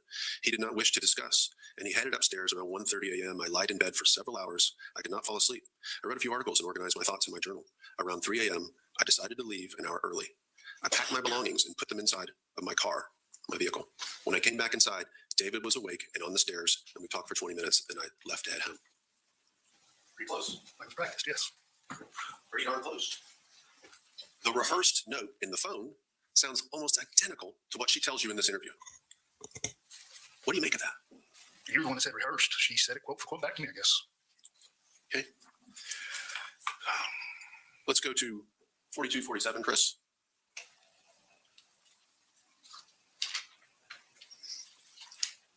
We're at 4246. We're fighting about when I met him in April. I had just broke up with a boyfriend like in February or whatever. Are you at 4247? Oh, I think we come back a little bit further. Just a little bit beyond 4247. Go to 4240. 4240. 4234. It was not good. So I had to go today and get a provisional license. I have a. We're looking at page 8 on the transcript you have. I'm looking for it, yes, sir. It's that first full paragraph with her, okay? Mm-hmm. She says she has to go and get a provisional license that year. Yes. Correct? Yes. And this would appear to be in reference to the ignition interlock license again? Yes. And just so the members of the jury understand, we talked about this a little bit, but if somebody gets a DUI charge and has a suspended license, they can go and get an ignition interlock permit, right? It's something through the courts, not through the sheriff's office. So. Yeah, I know you guys don't hand them out, but it's DDS that does it. Does that sound right? Yes. Well, the point is they don't have their original licensing. Sorry. That was my error. You'll come back on. All right. I didn't know if we're ending early. It'll come back on, hopefully. When you have a provisional license, meaning an ignition interlock license, you're permitted to drive cars only that have interlocks on them. I'm familiar with what the interlock system is, but I'm also familiar with the provisional license, such as work, school, medical, stuff like that. I'm not familiar with the actual license. Okay. As you sit here today, do you know whether she had actually gotten an interlock permit that morning or not? I know there was an interlock in her car. Okay. Meaning in the Porsche, That is correct. not in the Kia, which is believe so. Mr. Barron's car. I believe, yes. Okay. Let's go to 4819. Where? 19. Do you skip? 4819. 4819. Okay. 42. I'll roll that back manually.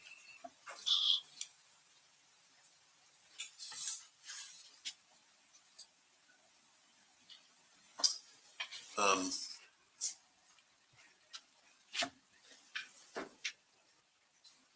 trying to get to 4819.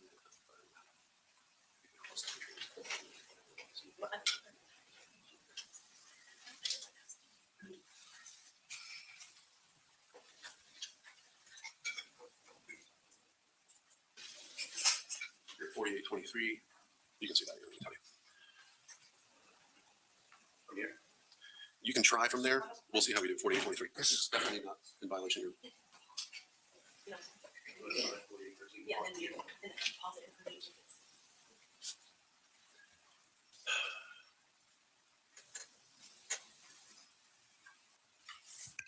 48-13 on mute, Judge, until 48-19 will unmute.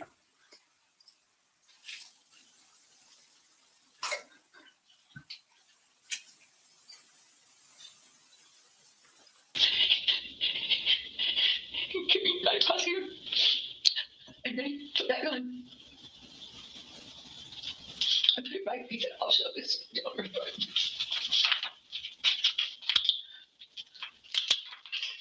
And I said, get out of this way.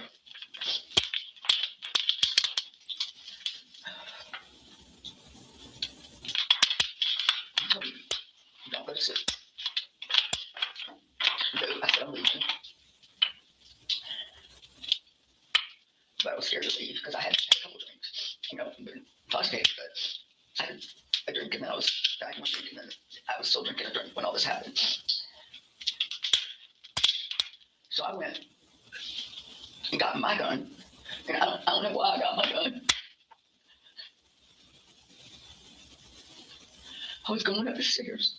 He said, he said, I got your phone and your journal, and I was going up the stairs to get them.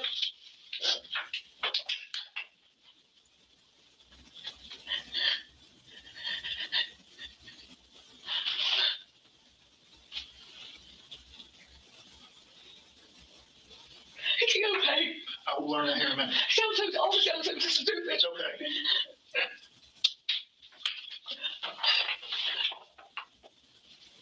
I was coming back up the stairs. He's never gotten like this, ever. I mean, he's pushed me a few times, and I don't know if I should tell you everything. Well, the more you tell me, it helps me understand what happened.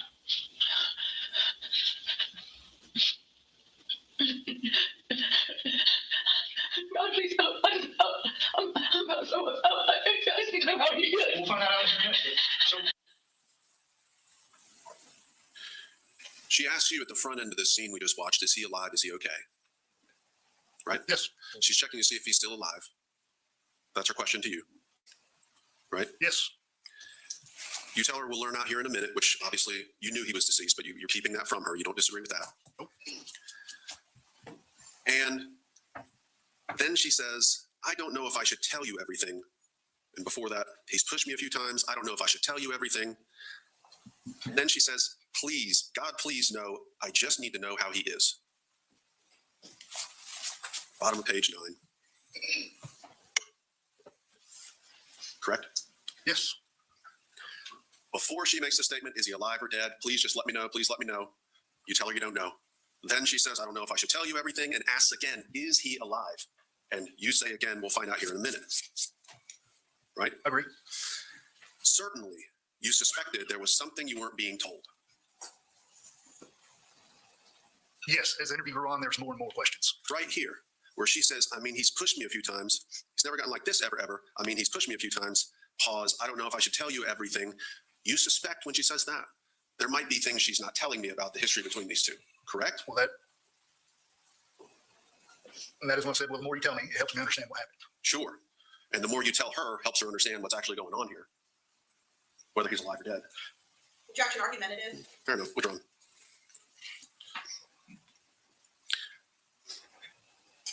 It seems to me, and you disagree with me if I'm wrong, she seemed to want to know if he's alive or not before she's going to tell you about the things that happened. Do you agree or disagree? Disagree. Tell me why you disagree. Because I think she was cleaning up the scene. She knew she had made a mistake, and she was trying to figure out. I think she probably knew he was dead because she did make a comment. There's no pulse, but she's just at this point trying to figure out the story she's going to stick with because she started off strong with the stage scene. It was a shootout. To he never shot at me. To where she even cleaned up the evidence and this through your own state shot the gun. So she's trying to come up with a story. I think, personally, that at first she thought it'd be easy to conjure up a story. And then when she's sitting in the room with an investigator, it's not so easy to come up with the facts and the details. And that's why we're arguing this. In other words, when she says, he's pushed me a few times, He's never gotten like this ever. I don't know if I should tell you everything. You did not think, hey, there's more to the violence between them in the past. You didn't think that. Yes, I always think there's more, and I want them to tell me. Like, that's always the goal. Right. That's the goal, right? You want to know. Yes. And she's hinting to you, I don't know if I should tell you everything. Is he alive? Is he alive? Is he alive? Right? For the picture you're painting, I see where you're going, and I will agree with that, but there's two sides to it, I believe. So yes. All right. Chris, go ahead and roll it.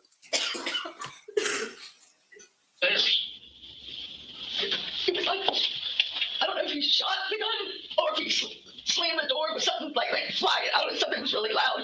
And then he said he had my journal and my gun, and he locked the door when I got up there. And I told myself, I'm going to shoot the lock off if you don't open the door. Give me my gun. Give me my cell phone. I shot the lock. And he must have been standing right there. This is the first time.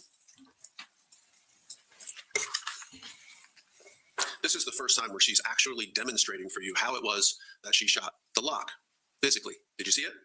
Yes, and then with statements made, yes. Yeah. Then where she finished with, I heard him.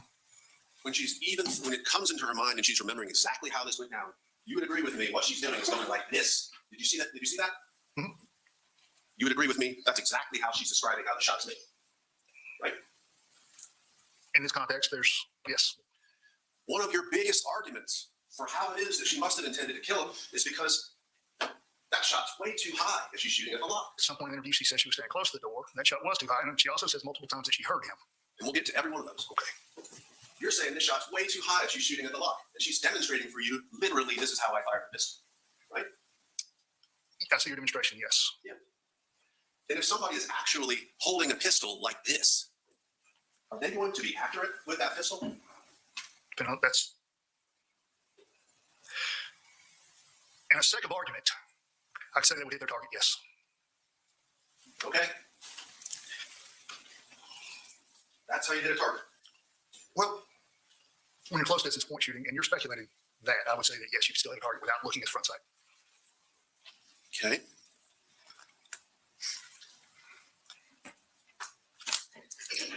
Let's go 56-40. Ms. Ramos.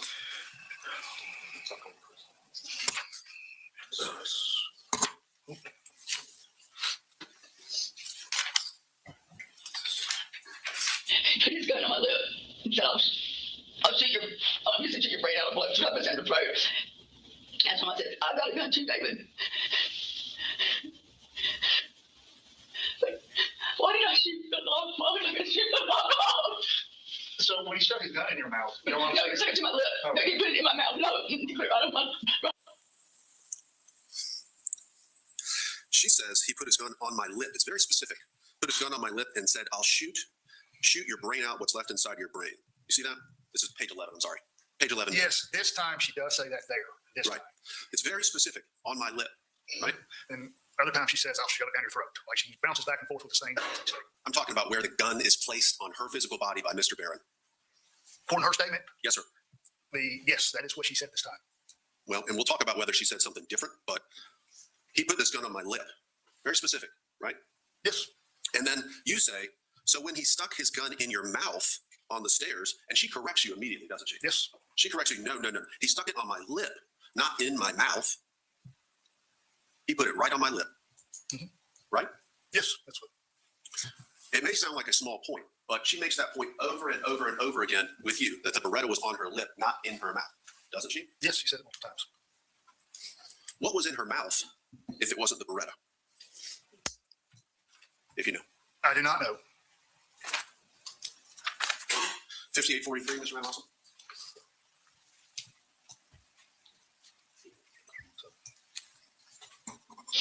Why did I touch it? I know better. I was trying to shoot him. I was just blowing. I was trying to, and I told him, I said, if you don't open the door, I'm going to shoot the lock off, David. Tell me why you walked over here.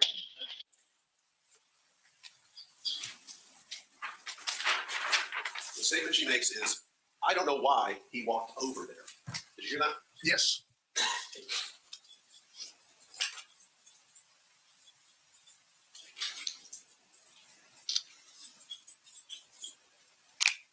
What's critically important, if we're trying to guess at her intent in shooting through a closed door, is does she know what's on the other side? Does she know where he is? You agree? I will also say another point. She said she thought he was on the bed. That is still the same direction of the bed. Absolutely, I agree with you. She does at some point say she thinks he's over on the bed. I agree with you. Here, well, first, do you agree that determining where she knows where he is on the outside of a closed door where she can't see, you don't disagree she can't see on a closed door? I do not disagree with that. We're talking about hearing. We're talking about hearing is her only sense to know where he might be. Yes, and she said multiple times she heard. We're going to talk about this, okay? So the first thing she tells you is, I don't know why he walked over there, meaning to the place where he got shot. Right? Yes. Walk over there from some other place, right? Mhm. And the other place that she does mention, we'll get to in a minute, is on the bed. Yes. Okay.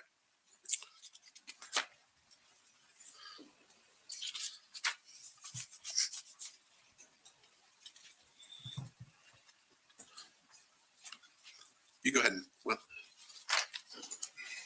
let's go to 10204. Show me what page. It is on page 15. Sorry, Lit.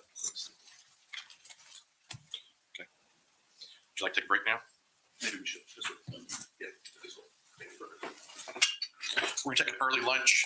Let's come back at 12:45. I appreciate all the jurors' attention. I understand we're now into week 2 of your time. I will say that this is a serious case. We have serious lawyers. We need your serious attention.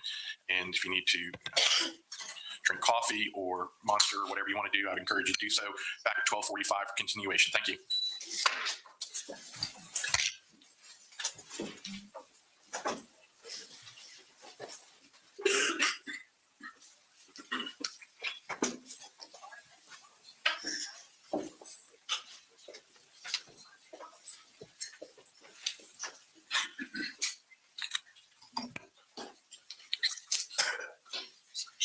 All right, y'all can be seated. Anything from the state? No, Your Honor. Anything from the defense? No, sir. On defense's objection as it relates to the expert in the medical records, I'm not quite sure, so I'm going to give you kind of a preliminary ruling, and y'all can work around it or let me know if you need clarification. The state's motion is granted to the extent the defense must permit the state to inspect and copy medical records or reports that the defense expert actually relied upon in forming the opinions to be offered at trial. This is obviously consistent with reciprocal discovery, which requires disclosure of the basis for expert opinions, including summaries of underlying reports of examination or testimony. The defense intends to interview such evidence. We're not at that point, obviously, but it is arguably we're getting to that point, so this may be premature and it may be moot.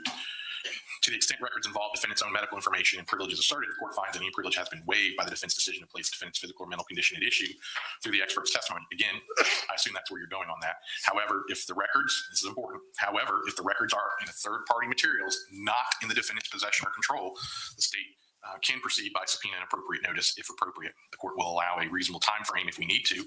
Not saying the parties have to cooperate, but certainly that would be appreciated to not delay the trial. But if we need to, under reasonable, we can. Judge, I don't mean to interrupt, but while we've been in court, I had my investigator contact jail, and he was able to get me all of the defendant's jail intake records. Okay. So I have about 800 pages worth of jail intake medical records for the defendant. So Thank you for that update. All right. So assuming that that's everything, if specifically requested, subject to in-camera review, if y'all can't agree upon something, let me know. Yes, sure. And I can do an in-camera review for sensitive portions and go from there. So it sounds like y'all are heading to the a meeting of the minds, which is fine with me. We're not quite there yet. If you need further court involvement, let me know. Yes, Your Honor. Thank you. All right. Anything else? Not from the state, Judge. No, sir. See you in an hour and 5 minutes.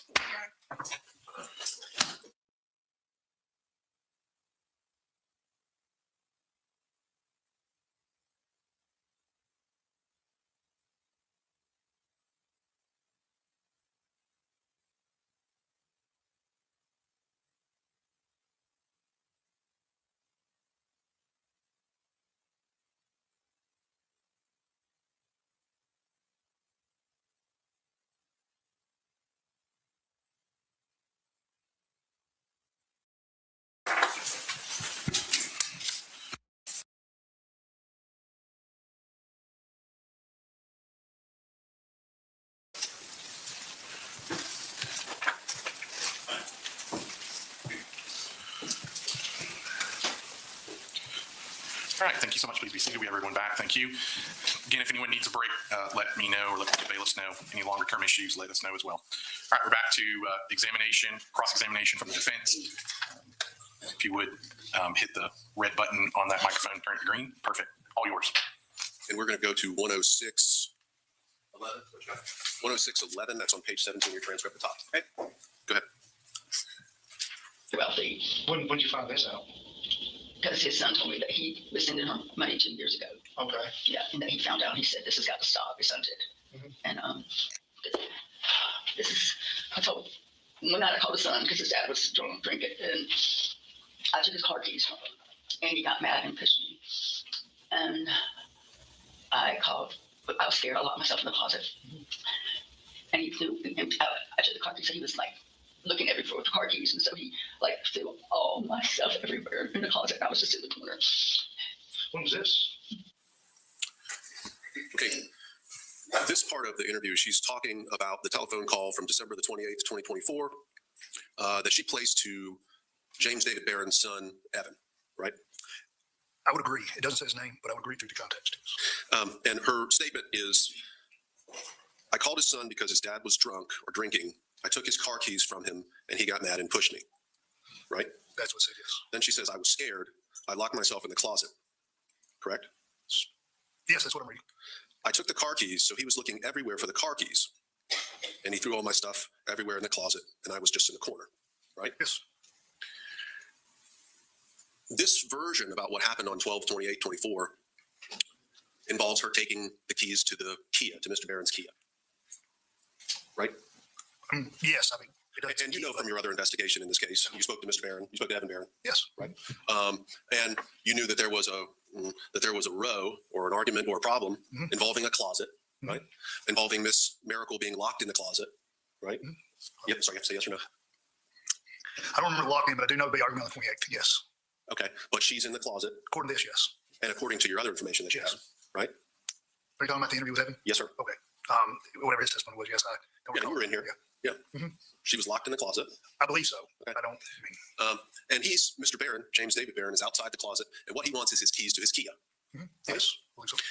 But where is this spare set of keys that's just freely available to find in the home on 12/28/24? You know? According to the son, it was in the pantry area by the kitchen. We'll talk about that in a minute, but I mean on 12/28/24. Where was the spare set, if you know? I do not know. I mean, Okay. Chris, if you can go to 1:16:53. 1 hour, 16 minutes, 53 seconds. with the,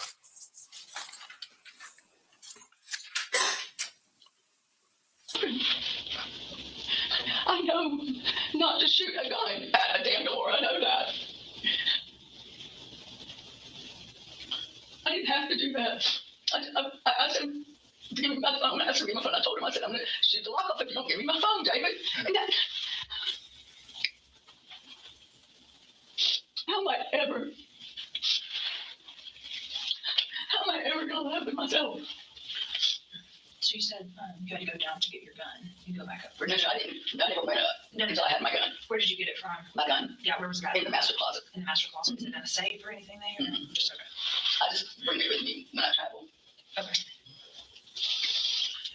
Can you tell me anything about him, please? I'll go call it here in just a second.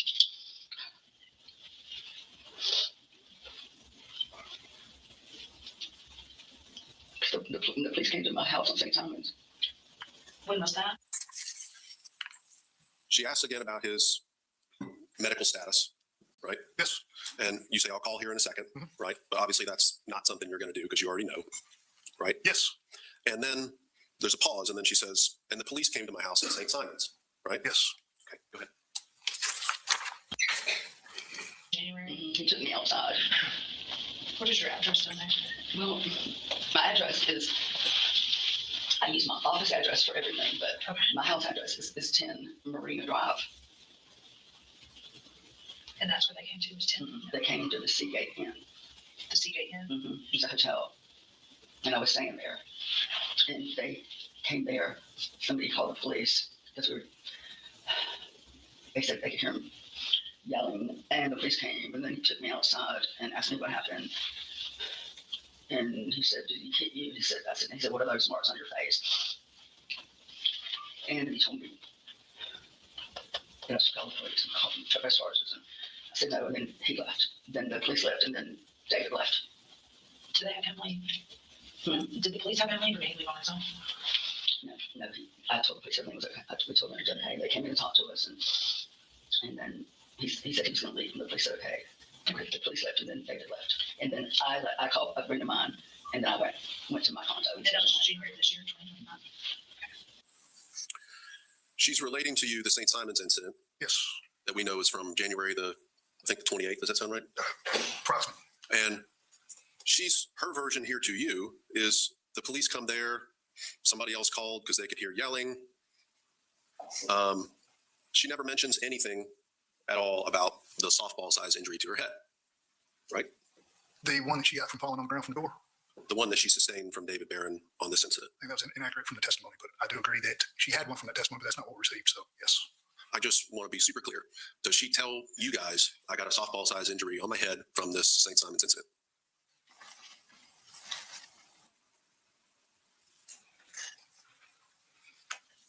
Read it one more time.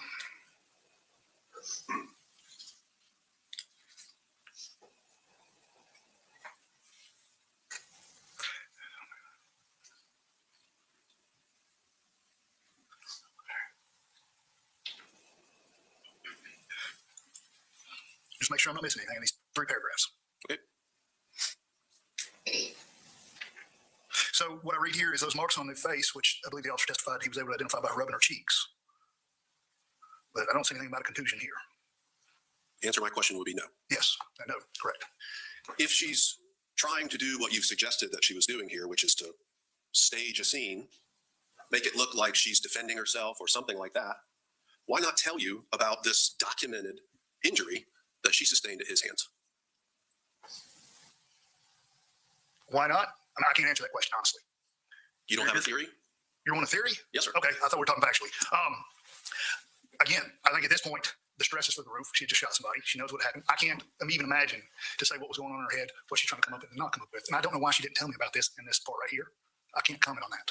Well, but you've suggested that what she's doing is trying to come up with a version to mislead you and make him be the one who's guilty here. I think she was coming up with a version to make me understand the scene. That's what I was testifying to. Why nothing's adding up. She started off with, yes, you're right. He was violent. He did all this with a gun. But then we get here and she never wanted to tell me about the facts of the scene. And that had changed rapidly for the interview. She's started off with these deputies before she thinks he might be alive. She's telling him all sorts of things, right? Mm-hmm. I was so scared. Prior violence, she actually nods. I thought he was going to kill me. Don't go to sleep. I was going to leave, but I was scared. If I moved on, he would kill me. He would shove that gun down my throat. I wanted to sleep upstairs with the door locked. Judge, I'm going to object that the counsel's not actually asking the question. He's just The question's coming. Question's coming. What's your question? Question is, she's told first responders that. Those statements, yes. Yes. Those are statements that someone's afraid. Someone could be afraid because they're being assaulted. You wouldn't disagree with that? No. And then she gets in the interview with you. She thinks you would agree that he's still alive. At least that's a possibility. That's a possibility. And she's got the opportunity to tell you, hey, I've gotten this giant injury from this man. And she completely leaves it out. Right? You keep saying she got it from the testimony we heard that through the door fell back in her head. He did not intentionally give her that from the testimony we heard. Even under the version the police got. Blasts through the door, knocks her over, and she gets a head injury. Yes, as he was locked out to get her stuff, yes. And that's her fault. Hey, I'm not drawing blame here. I'm just getting the facts straight. Yes. Okay. Well, all right. Well, why all this to the first responders, and then as soon as she thinks he's alive, why doesn't she tell you about it? That's what I'd like to know. 12600. Did we just do that? We just do 12600.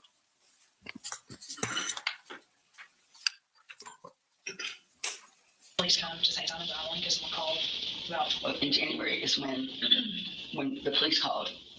When someone called the police, they came to my Seagate place and said someone heard a screaming. And then they left, and then David left. No, just wait a minute. No, yes, that's what happened. Yes, that's what happened. Wait a minute, hold on. That's the night my friend.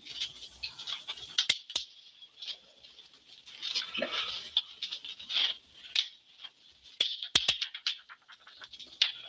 I think that was the police came was in December, they came, and then my friend, a couple of they came over and followed me to my other condo, and I locked the door because David could get into the CA when there was a code.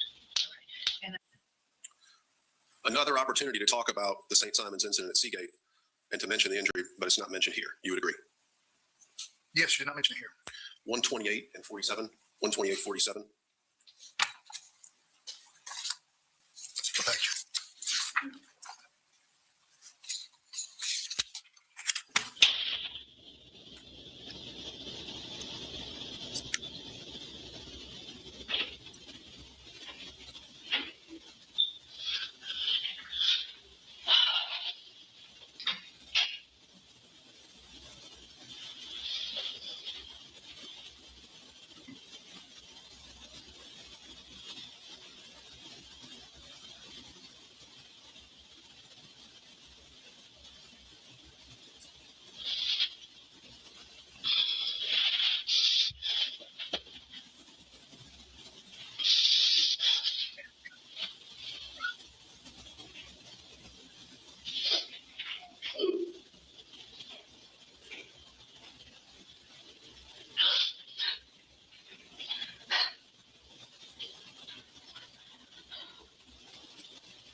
Oh my God.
Oh, God.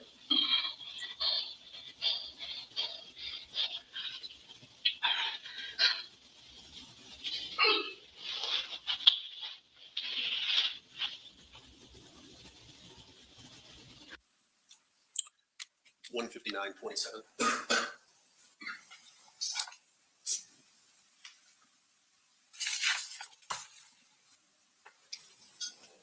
$159.29, Judge. Page 31. But when he threatened me, he didn't put it, he just touched it to my lips. He didn't put it in my mouth. And then he went up the stairs. And I said, I have a gun too.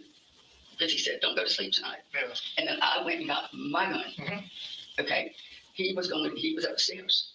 Then I noticed that he had my phone. So I went up the stairs and I said, when I went up to the stairs, I got right to the first floor and then I heard, and it sounded loud. And I don't know if it was a shot or he slammed the door. But when I got up there, the door was locked. And he was in, and I said, do you have my phone? He said, yes. And I said, you open the door. Now, and I was banging on the door. And he did open it. And I said, I'm going to shoot the lock if you don't open it. And that's when I put my gun right in the corner of the door, like where the lock is right there. I think I do it a little bit. And I either put it up and shot, or I know I shot one down because I saw it and it scared me when I did it. At this point in the interview, she talks to you specifically in that, probably about fourth paragraph down,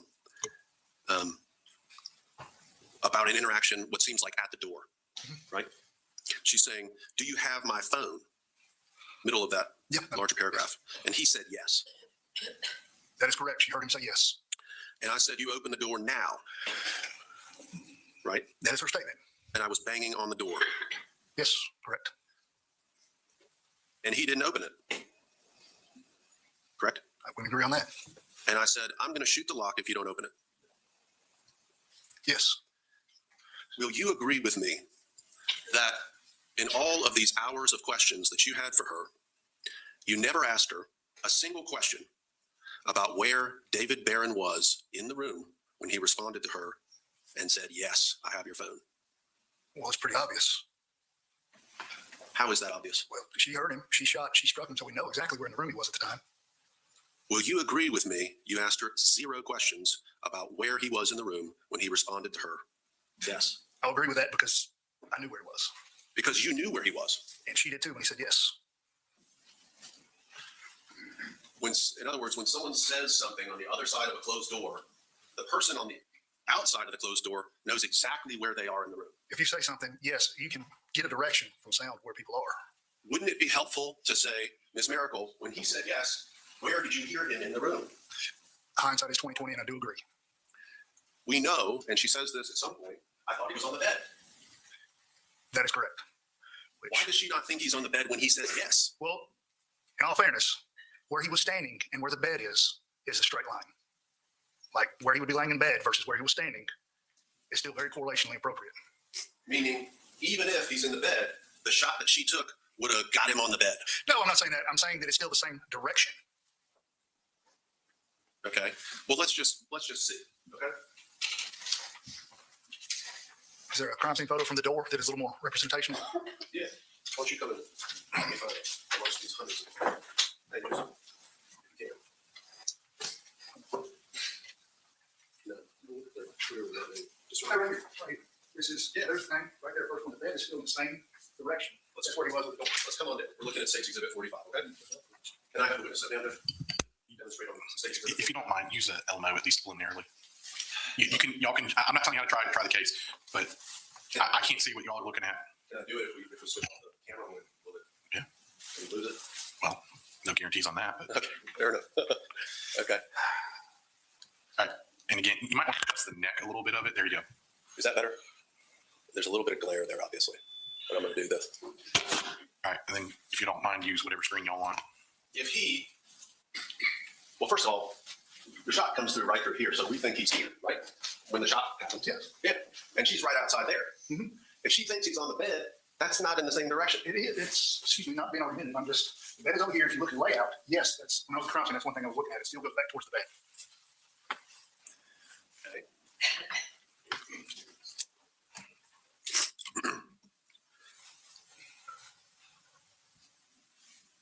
Where do we leave off? 2 and 53. Judge, can we switch back? I'm sorry. We have 2 and 53. All right, let's go to 2:18:57.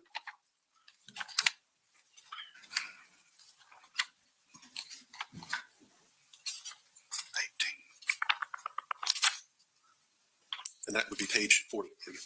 Yes. Come back some as opposed to. That's 2:8:52. That's fine. 2:18:52, Judge. I don't know why I got it. I don't know why I got it. I mean, and then when I went up there and the door was locked, I was like, David, open the door. Give me my phone back. I banged on the door, banged on the door, banged on it. And he went opening it. He said, I have your book too, or journal, or whatever. And I said, David, give me my stuff. I said, okay, I was not, I thought he was going to open the door. But there was no screaming, nothing. And I said, David, I'm going to blow the bolt off or the gun or shoot the lock off. And I shot. I just think I shot it one time. Here she's describing banging on the door, banging on the door, banging on the door, and he wouldn't open it, right? That's correct. I have your book or journal too or whatever. David, give me my stuff. I thought he was going to open the door, she said, right? Mm-hmm. Then she says there was no screaming, nothing. And I said, David, I'm going to blow the bolt or shoot the lock off. And then I just shot, right? That's correct. This still doesn't help us to understand where he was in the room from her perspective. You would agree?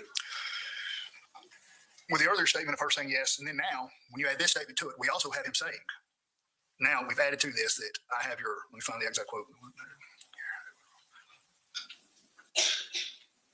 Your phone in your journal. Yes, now you have your phone in your journal, which also adds to the yes, which gives more dialogue and more voice behind the door for locational purposes, I believe. You don't think this is just a further explanation of the one statement that he made to her? I've got your phone or journal or yes? No, because I think when she was threatening to blow the lock off the door is when he moved to the side of the door. You know, he knew if she shut that door, he did not want to be in front of it. So it was just a voice. Hang on. If he thinks that she's going to shoot the lock, this is one. Hypothetically, that's what really happened when we're in there. If he thinks she's going to shoot that door, if he thinks she's going to shoot the lock off, why would he go right in line to the lock? He didn't. Objection, calls for speculation.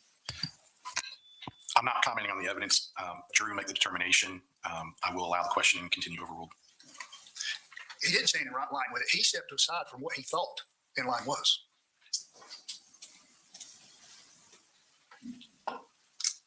This is the wall outside of the room right here, okay? Mm-hmm. And the door is right here in front of me, right? And she's saying, I'm going to shoot the lock off. Mm-hmm. And he goes and stands exactly right where the shot goes through the lock. It's unfortunate. And that's why I think she heard his voice, because most people would intentionally think you're going to shoot straight in, not an angle through another wall for somebody to take a defensive position.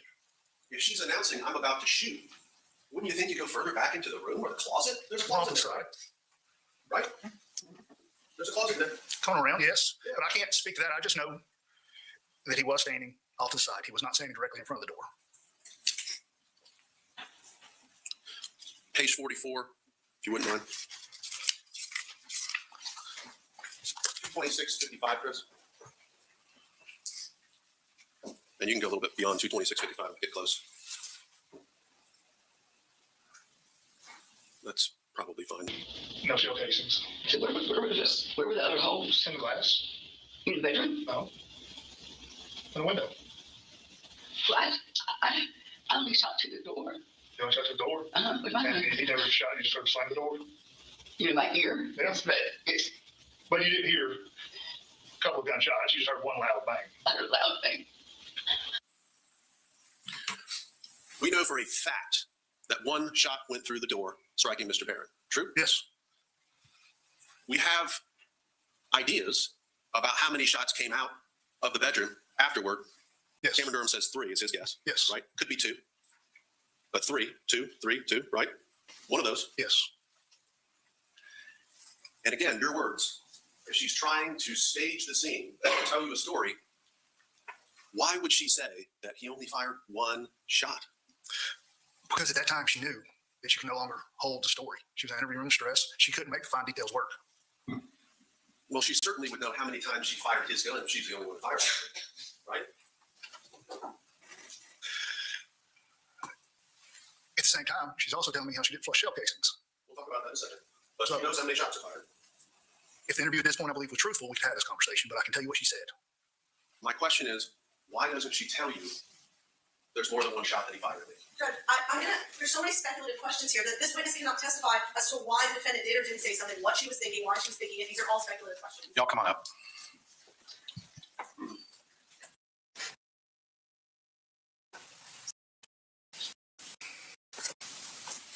(238 or 4), Ms. Reynolds.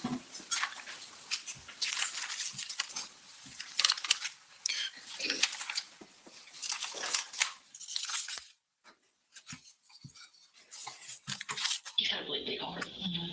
Sounds like he's a great guy. Sounds like he's a great guy from time to time. But why did I do that? God, how am I going to tell my children? How am I going to tell these children? I shot him. I shot him. God, please help me. Why did I do that? I was going to leave, but I was scared to leave.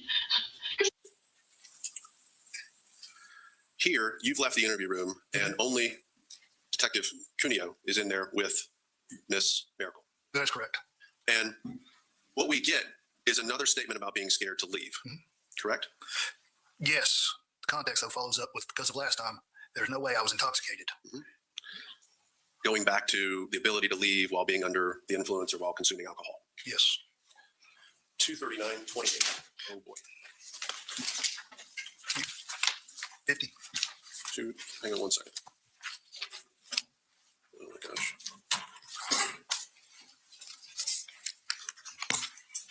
239-28. On the phone at the door and you were. No, we didn't go back and forth. Okay. No, we didn't. When I said, you have my phone in there, or whatever, he said, yeah, give me my phone, give me my phone, give me my phone. That's it. I said, I'm going to shoot the lock off if you don't give me my phone now. Nothing. And so I shot her. Investigator Cuneo says to Miss Mericle, you said y'all were going back and forth about the phone at the door. See that? Yes. And Miss Mericle responds, no, we didn't go back and forth. Right? Correct. And then she says, nope, we didn't. This is Miss Mericle. Nope, we didn't. I said, do you have my phone in there or whatever? And he said, yeah. That is correct. To see where she was able to hear him say yes. We've been over that. That's for sure. Right? Yes. She's heard him say yes. Right? Yes. The question is, where is he in the room when he says yes? Right? Right? That is your question. Yes. And then she says, I'm going to shoot the lock off you. If you don't give me my phone now, nothing. And I shot it. Correct? Correct. 241-12, Ms. Van Rossum.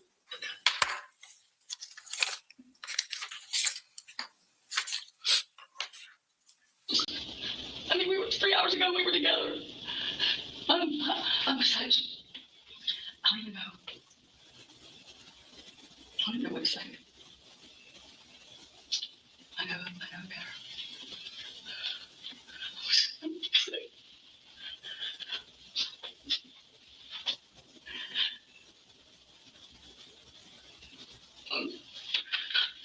So hot.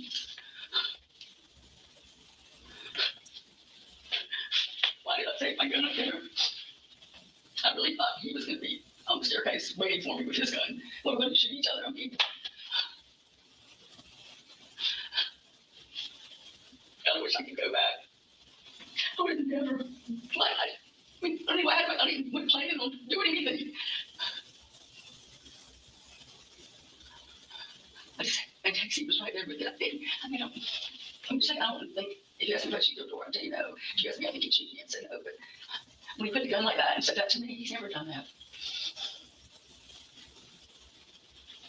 And when he hit me in the head, he's never done that. Here, Miss Mericle is stating that he has never pointed a gun at her. I think she says like that, right? That's correct. That's what we. And when he hit me in the head, he's never done that. That's what it says.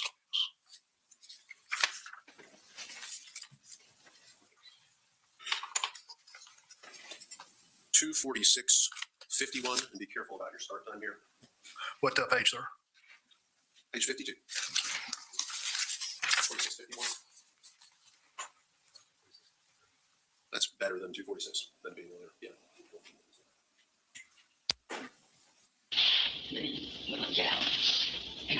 too bad.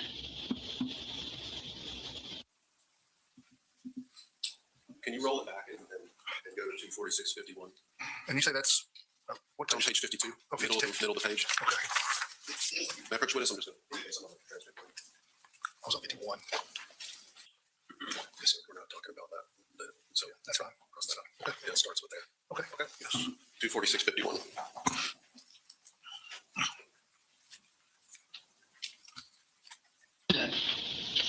But he wouldn't get out. And I never thought he would do that.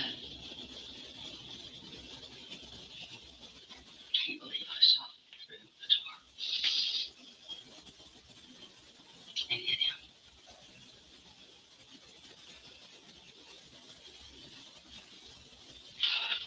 So stupid. I didn't know. He was about like laying in bed. You hear that one? I thought he was laying in bed. Yes.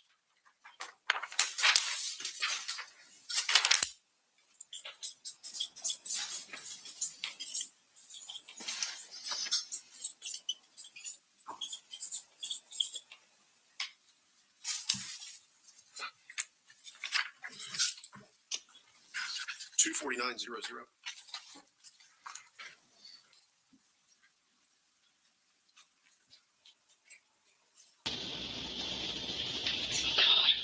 I should just got in my car. I told him, listen, I said, I'm just going to go. I'll just go and get a hotel room, okay? And he said, you better not go. You won't be able to get your car started. I said, well, can I take your car? He said, no. I forgot about that part. And there's no lock on my bedroom door.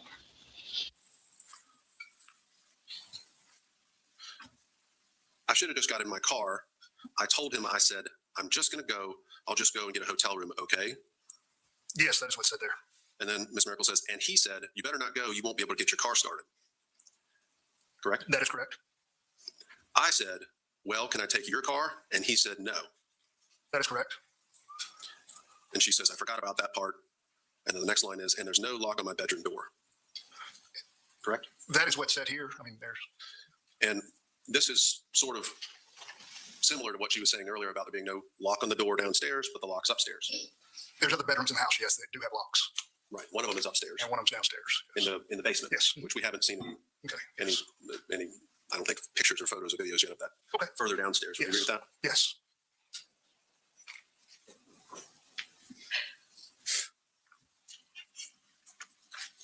Looking at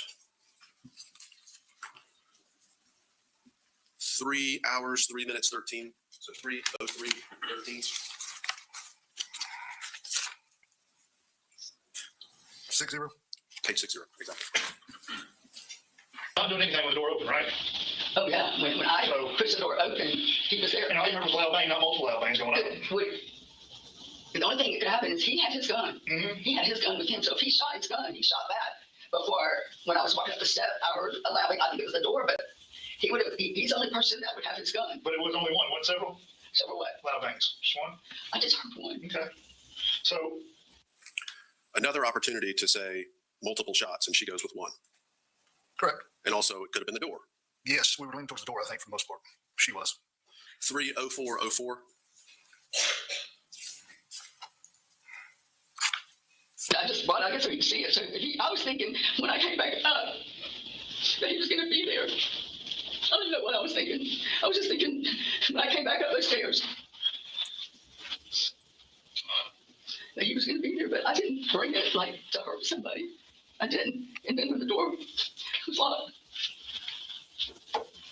and he didn't say, I thought he was laying in bed. Another statement about thinking he was in the bed.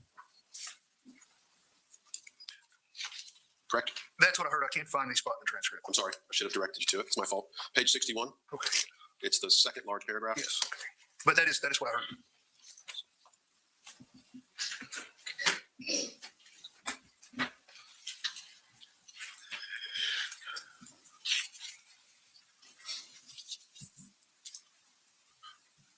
Miss Ellie?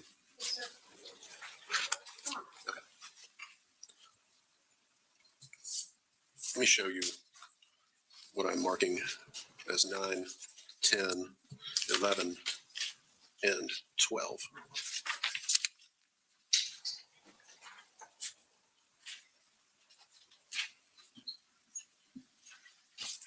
Which one is? Yes. Show me if that's 9, 10, 11, 12. Take a look at those. Okay. So do you recognize those as your crime scene photos? Yes, this is going to be from the living room looking at the kitchen. That's defendant's Table 9. with the power tools. That's number 10. Yes, and yes, I recognize them, but yes.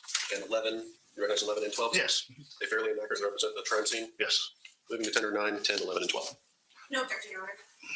Admitted. May I have the all know again?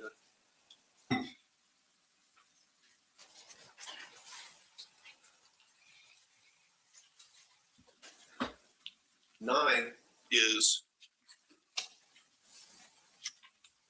orient folks, right on top of this chair over here on the left-hand side. You see what I'm indicating here? There was a bullet fragment on top of the back of that chair that was found, right? I believe so. This is the dining room table here that we see. Mhm. There's the kitchen island. Yes. Behind that is the range and the backsplash and stuff like that. Yes. Looking at defendant's 11, this is sort of a closer up view of that area, of the island area, Yes. right? And 10 is sort of the other side of the island. I'll show it to you. Right? Mhm. And to be clear, a spare set of keys is not visible in defendants 10, 11, or 12. You would agree? I would agree, but I do think their testimony, and I did not see them, so this is not mine, but would be the pantry. That's right. That's why we're going to defendants 12. You ready? Yes. Defendants 12 is that pantry area, right? Yes, if you go through that little arch, it hooks back to the right, and there's a little table there. Yes, the door's kind of blocking one of the tables right now. That's the door to the garage. You would agree with me, we've got no pictures of that pantry area taken by crime scene, at least that you're aware of. And If there's not, yeah, it is. Unfortunate if there is not. It's very unfortunate. do we know whether any of the deputies who had body camera running and who came into this house might have walked right into that pantry area and been able to see what was out on the counter, whether there was a spare set of keys or anything like that? I do not know, but like I said, I think this is more something for the person who actually found the keys. Sure, and my question is just whether the keys are open and obvious, laying out where anybody would see them immediately, right? I understand your question, yes. Have you reviewed either Officer Ingalls? I know him, Sergeant Ingalls, and no, I have not reviewed his body camera. Okay.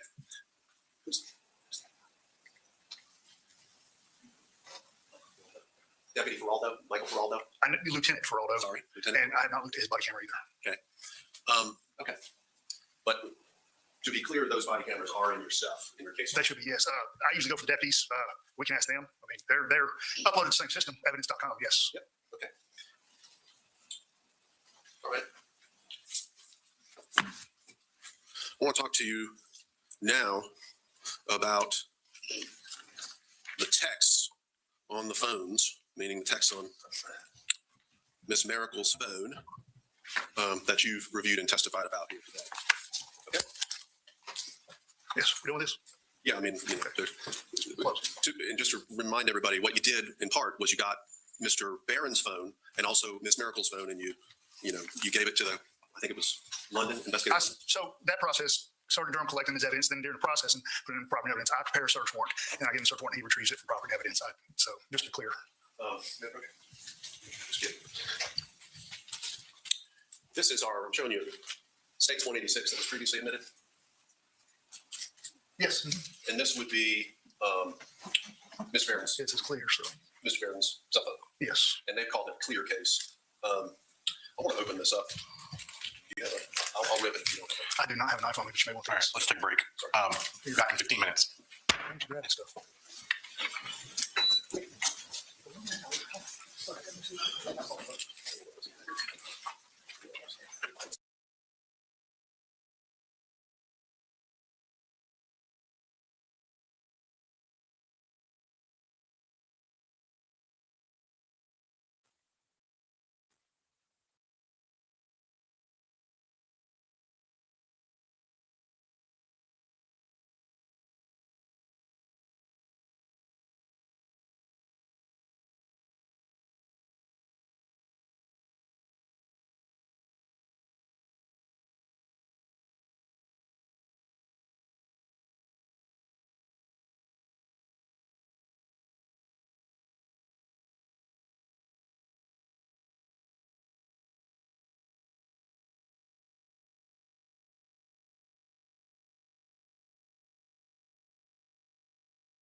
So they must not be streaming it then.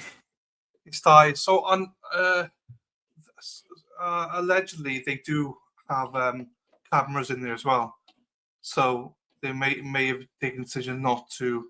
But the family said they were streaming it, so the family were aware that they were streaming. But something must have happened. So. All right, thank you so much. Please be seated. Thank you.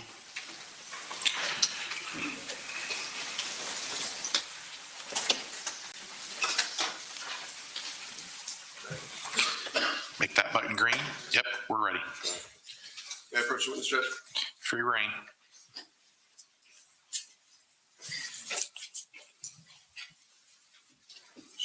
You're gonna hand me this?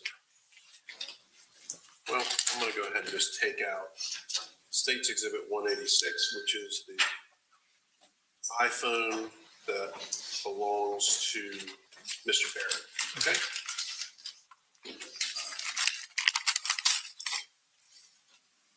It's got a clear case on it. That's a word, whatever word we want to call for that, light brown, clear, something like that. Fair? Yes. And the reason I want to take this case off is because I want to talk about the actual color of the phone. Okay? Okay. I'm just going to pop it off. If I can make it do it. You want a glove on the other hand? Sure. That's got blood all over it.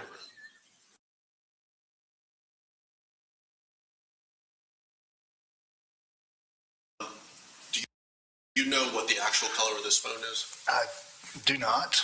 I think I was told it was black at one time. I think it looks. It's gray. It's my first time actually handling it. I'll look Okay. at it. If you can pull off getting the case off, then great. If you can't, Okay. yeah, I don't. Did you know that Miss Miracle's phone, which is 182, is an iPhone with a blue case on it? Yes. We can pop off her case and see that it's a blue phone. Would you agree with that? Yes. Blue. And maybe you take my word for it that Mr. Barron's phone is gray. Yes. It appeared that way through the case.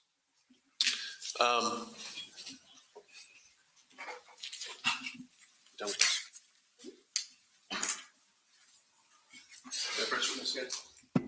Showing you what's marked as defendants exhibits 13, 14, and 15. Let's take a look at those.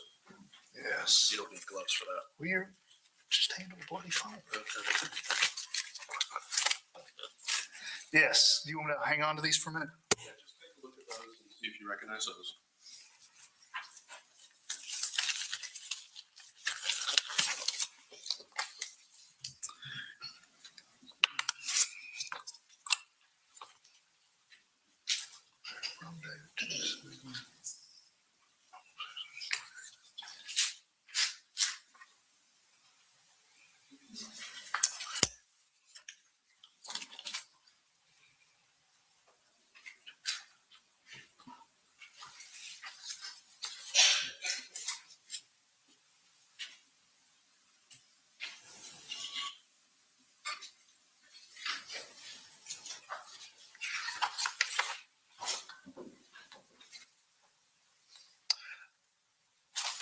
I recognize these two. I do not recognize this one.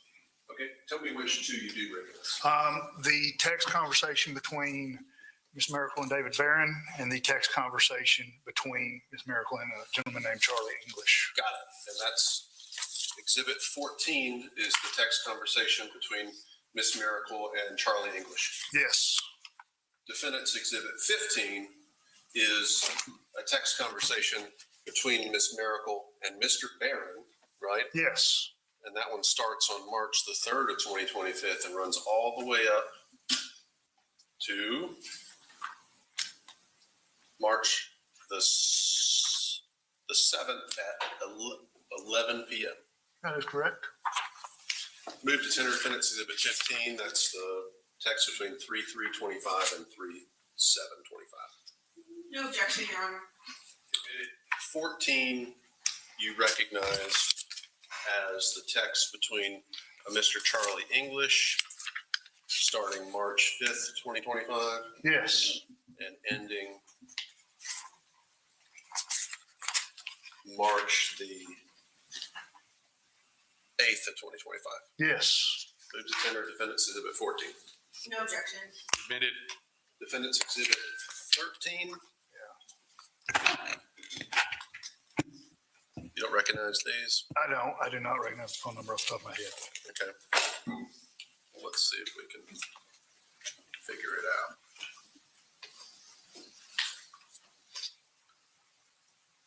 (912) 230 4039.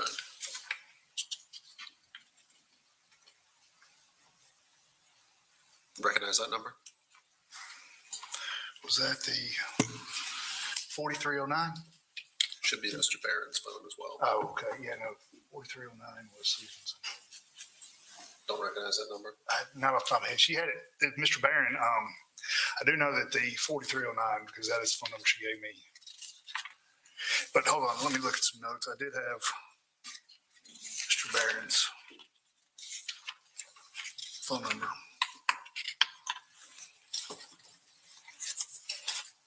But no, I mean, Okay. if you tell me it's it, I'll be glad to read it. We'll leave 13 alone since you don't recognize it.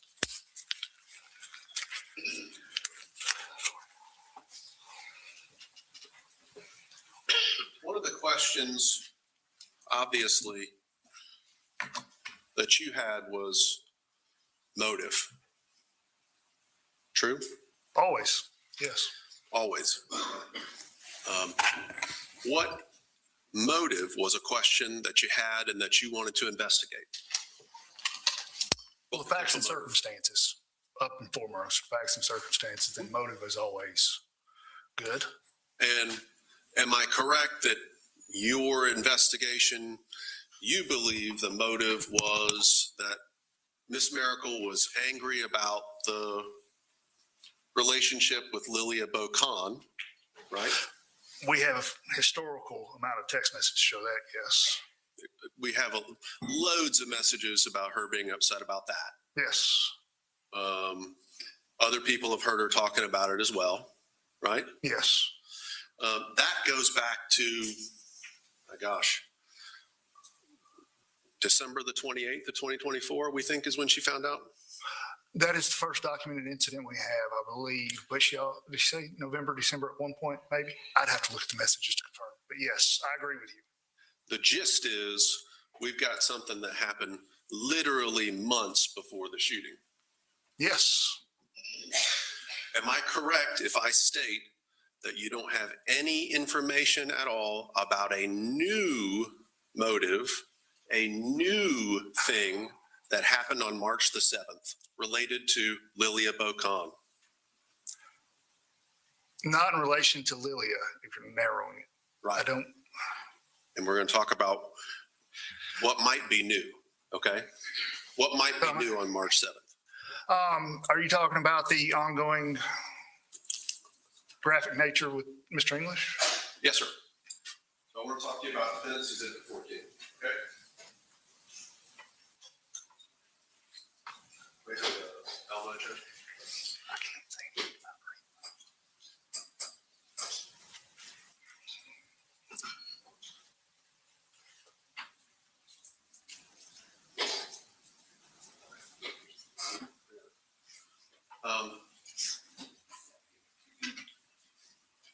There were messages between Miss Mericle and a person named Charlie English on Miss Miracle's phone. That is correct. Those are on Defendant's Exhibit 14 in part, right? Yes, You would agree with me that all of those messages, except for one or two, had been deleted off of the phone of Miss Mericle, correct? yes. I'm going to show you Defendant's 14.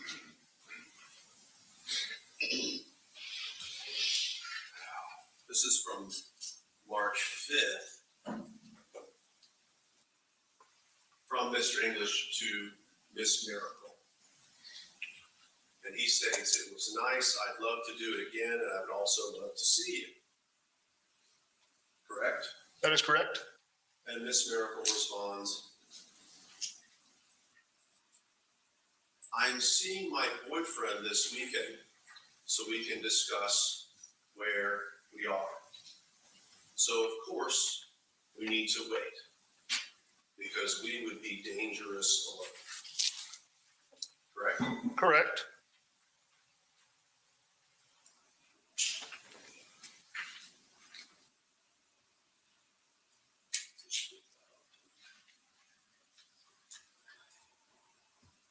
March the 6th at 7:30 p.m., Mr. English says, "Hey, it's going great. I'm about to finish up and then go to dinner with some friends here. Did you get to the lake safe?" That would be the evening of March the 6th, 2025, correct? That is correct. And you know from your investigation that Miss Mericle drove from St. Simon's Island, arriving in the evening of March the 6th of 2025. Is that right? That'll be Thursday. Yes, I was just like, yes. I knew she was Thursday, so yes. Thursday. And then Miss Mericle responds, "Sounds fun. I'm still in the car. I have 2 hours." And this is at 7:55 p.m. on March the 6th, right? Yes, it was.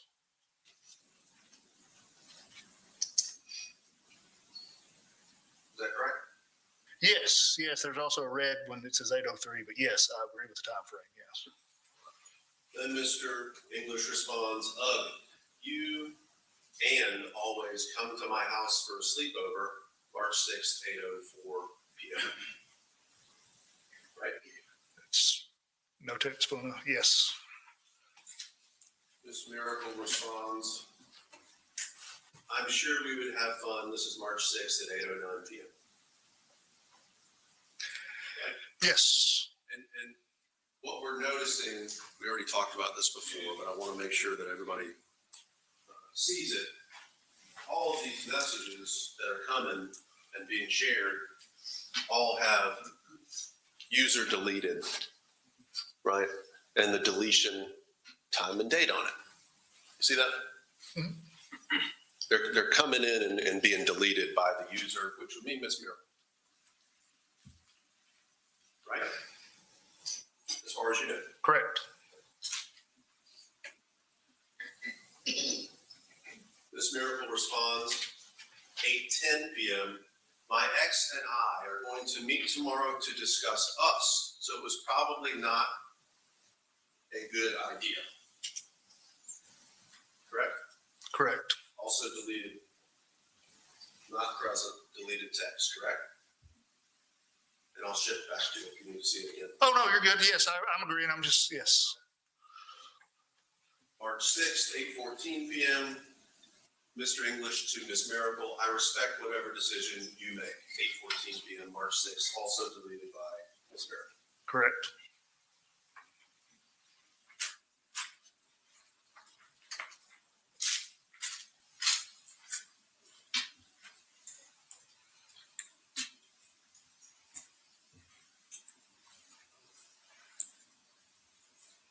March 6th, 8:15, Miss Mericle reacts to, I respect whatever decision you make, which was what his last text was, right? Yes. It was also deleted. Yes. Then we have a new message, 16 or 18? 8:16 p.m. Oh. By Miss Mericle to Mr. English. I appreciate you saying that. I know you have women fall all over you.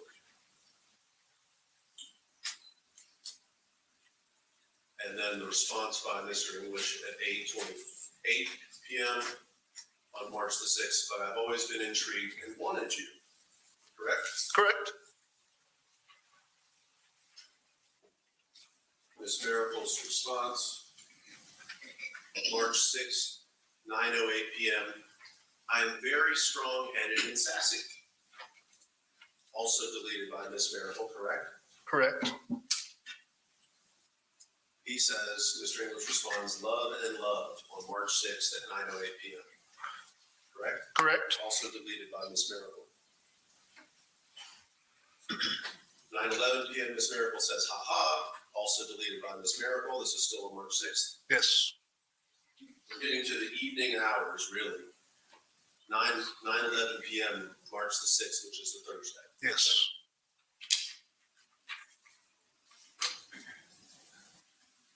Mr. English to Ms. Mericle, 9:45 p.m. You don't scare me. And Ms. Mericle has also deleted this message as well. That is correct. Another message from Mr. English, 9:50 p.m. heading home from Monroe back to Athens, also deleted by Ms. Mericle. Right? Correct. I'm home. What are you wearing? Sent by Mr. English, 10:22 p.m. Deleted by Ms. Mericle. Right? Correct.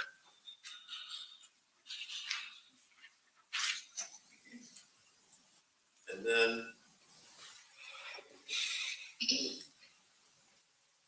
Ms. Mericle, March 6th, 10:39 p.m. I do not want you to be afraid of me. Also deleted by Ms. Mericle, March 6th. Correct. Ms. Mericle, screen here. I stopped and had dinner. I'm headed to the lake house to meet my boyfriend. I have on a pair of running shorts and a jacket. This is 10:39 p.m. March 6th. Correct? Correct. Also deleted by Ms. Mericle. Correct? Yes, correct. And then we have a message, March 6th at 10:40 p.m. Meeting your sassiness and being strong-headed doesn't scare me. Also deleted by Ms. Mericle. Yes.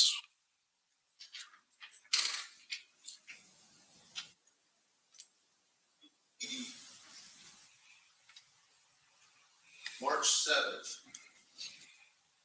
9:25 p.m. We've jumped forward a little bit, okay? We're on March the 7th. This is the day and the evening, I guess the evening hours before the shooting. Yes. Looking at this March 7th message, Ms. Mericle says, went to the store for a minute, correct? Correct. Deleted by Ms. Mericle, 9:25 p.m., correct? Correct. Mr. English writes back, I will leave you alone. This is March 7th at 9:25 p.m., correct? Correct. Also deleted by Ms. Mericle, correct? Yes. Then, 9:25 p.m., March the 7th, Ms. Mericle writes to Mr. English, he wants us to get back together, correct? Correct. Deleted by Ms. Mericle, correct? Correct. Right at 9:25 p.m.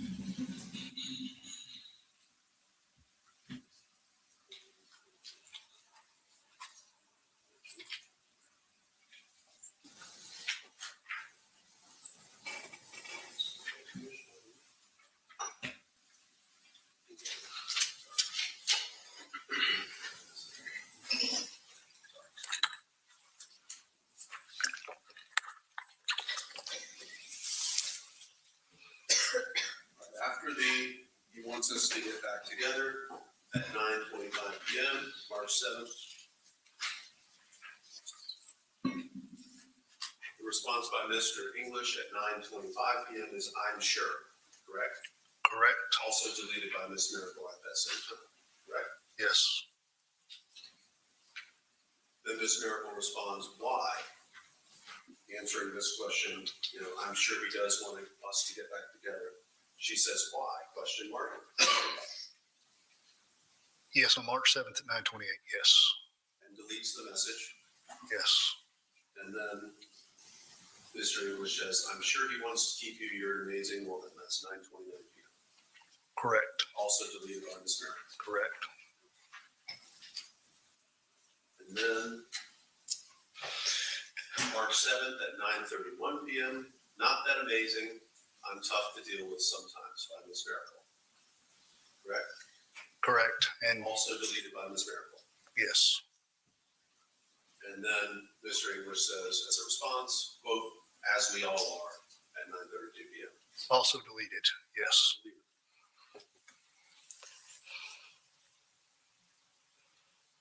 9:40 p.m. Mr. English sends this message, sleep good, baby, I'm exhausted. And then Ms. Mericle has that deleted as well. Correct.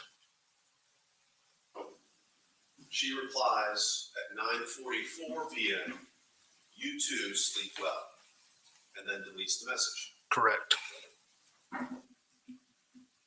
Now, at 9:44 p.m., Mr. English reacts to the you too sleep well, meaning that he has, given a thumbs up or a like or a heart or something. He's reacted to that text, right? That is correct. In other words, he didn't write another text back. He just reacted to it with some sort of approval, right? Correct. And this is at 9:44 p.m. This message is not deleted, correct? No, status is red. Shows it's been read. It shows that it's been read, and that just means that the person that has the phone has presumably looked at this message, this reaction. Someone has looked at it, right? Correct.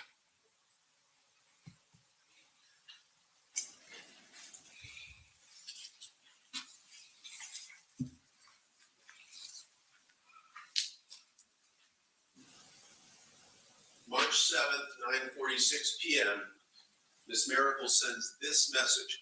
What would you do to me if I was next to you? To Mr. English, correct? Correct. This message is also not deleted, correct? Correct. Doesn't it? Yes.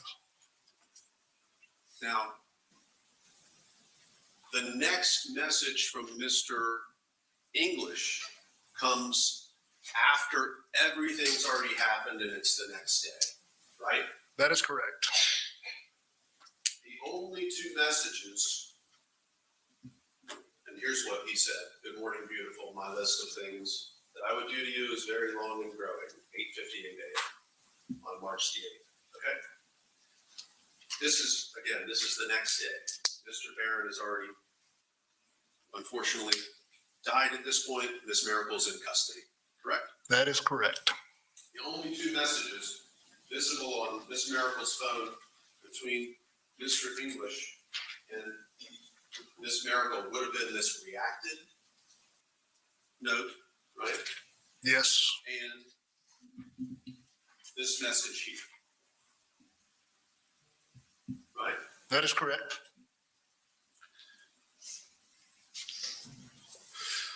We know that Ms. Mericle told the first deputies that she told Mr. Barron that she was ending the relationship or moving on or something to that nature. Correct? Hold on, I'm going to the transcripts. Which body camera are you? I'm sorry? Yeah, that'd be Thomas. And you remember it's on my flip chart as one of the things that they Yeah, I'm said. just confirming. Yes, I don't, it wasn't said to me. So I understand, but we know she Yes. said to them. yes, I'm just confirming because like I said, it was not said to me. We know that Ms. Mericle said that Mr. Barron was very upset with her about ending the relationship or words to that effect to those first deputies. I know she didn't say it to you. Correct? Yes, that's,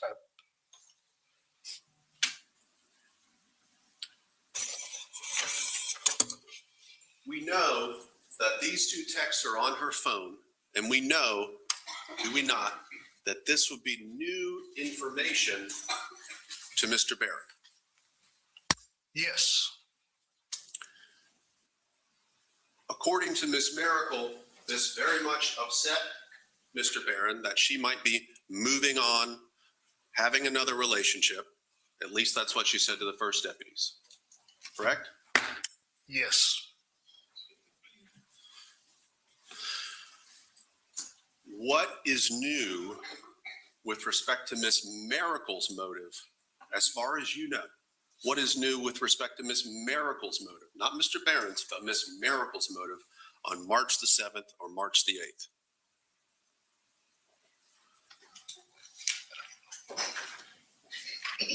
Motive. Yes, I'm trying to debate some. My question's very specific. Yes. What's new?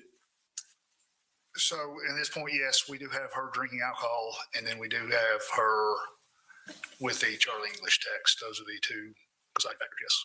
That's what's new, is the Charlie English stuff. Yes. But that's not new to Miss Mericle. That's only new to Mr. Barron, right? Allegedly. Allegedly. It's not going to enrage or unhinge Miss Mericle to find the text that she knows she's got, right? Yes, but also keep in mind we cannot confirm that he didn't know, but I would assume and make the assumption with you that he didn't. But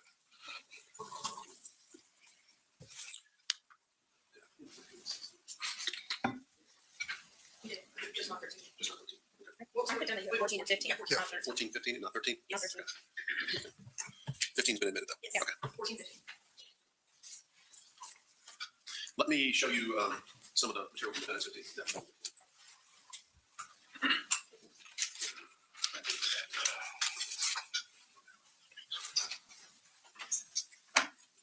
Defendant's 15. These are the texts between, again, Mr. Barron and Miss Mericle from March the 3rd all the way up until March the 7th, the night of the shooting. Okay? Now, you remember some of the evidence you've been in the courtroom throughout the whole trial because you've been permitted to stay in. correct. There was some evidence that we heard about the Bluetooth connecting to different cars. You remember that? Correct. Okay. So I want to ask you specifically about this very final week, the March the 3rd all the way up to the March the 7th, those 4 days, that 4 day window. Okay? Correct. We know that on March the, I think it was the 6th or 7th, maybe it was even the 7th, Miss Mericle says, we went and got the provisional license for my, because of the DUI arrest. On March the 6th or 7th, I think it was, right? On March the 5th, March the 3rd, it's a message from Mr. Barron to Ms. Mericle asking, hope you arrived safely. This is 3:51 p.m. You know where it is Ms. Mericle is being well-wished about arrival. You know where it is she's going March the 3rd or riding to? Would that be Sunday, Monday? So she go back to St. Simon's? So March 3rd, she heads back to St. Simon's. She's there Monday, Tuesday. Yes. Right? Comes back on Thursday. Yes. And Ms. Mericle's mode of transportation, March 3rd, 4th, is, as far as you know, don't guess if you don't know, as far as you know, is the Kia. Correct. Meaning Mr. Barron's Kia is the way she's getting from Gainesville to St. Simon's, 5.5, 6 hours away. Yes. And this is presumably related to her travels on that March 3rd.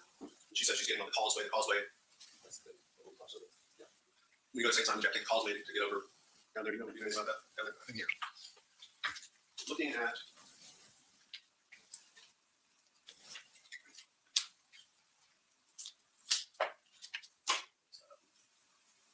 March 3rd, 2025, 3:51 p.m. Mr. Barron to Miss Mericle, the car is running fine. He's reporting back, presumably about her vehicle, as far as we know. Correct. That's what it says. Yes. Talking about realtor code. All right, March 3rd, 2025, 3:56 p.m. Miss Mericle states to Mr. Barron, you had my house key on your key ring. I thought I had given you a key, thank goodness. Correct? Correct. And this very next message, which is sent March 3rd at 3:57 p.m. See that? Yes. What we have here is an image that was sent.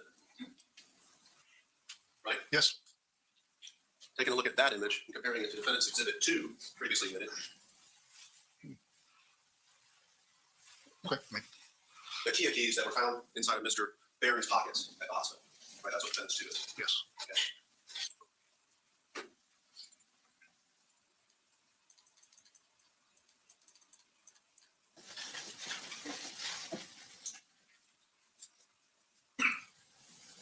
Mr. Barron states on March 3rd, it's working properly.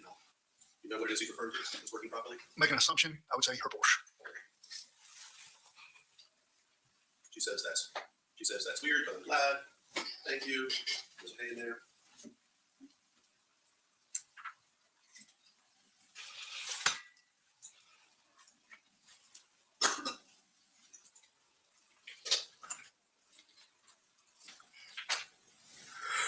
Now, March the 4th, if Thursday is the 6th, If Thursday's the 6th, the 4th would be Tuesday, is that right?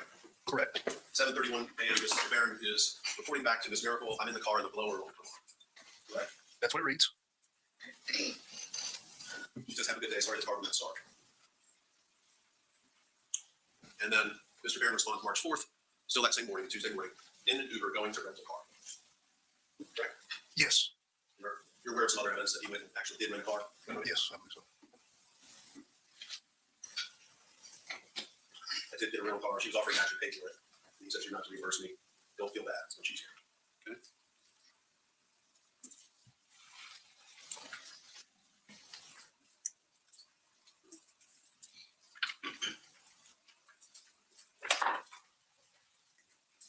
Let's move forward to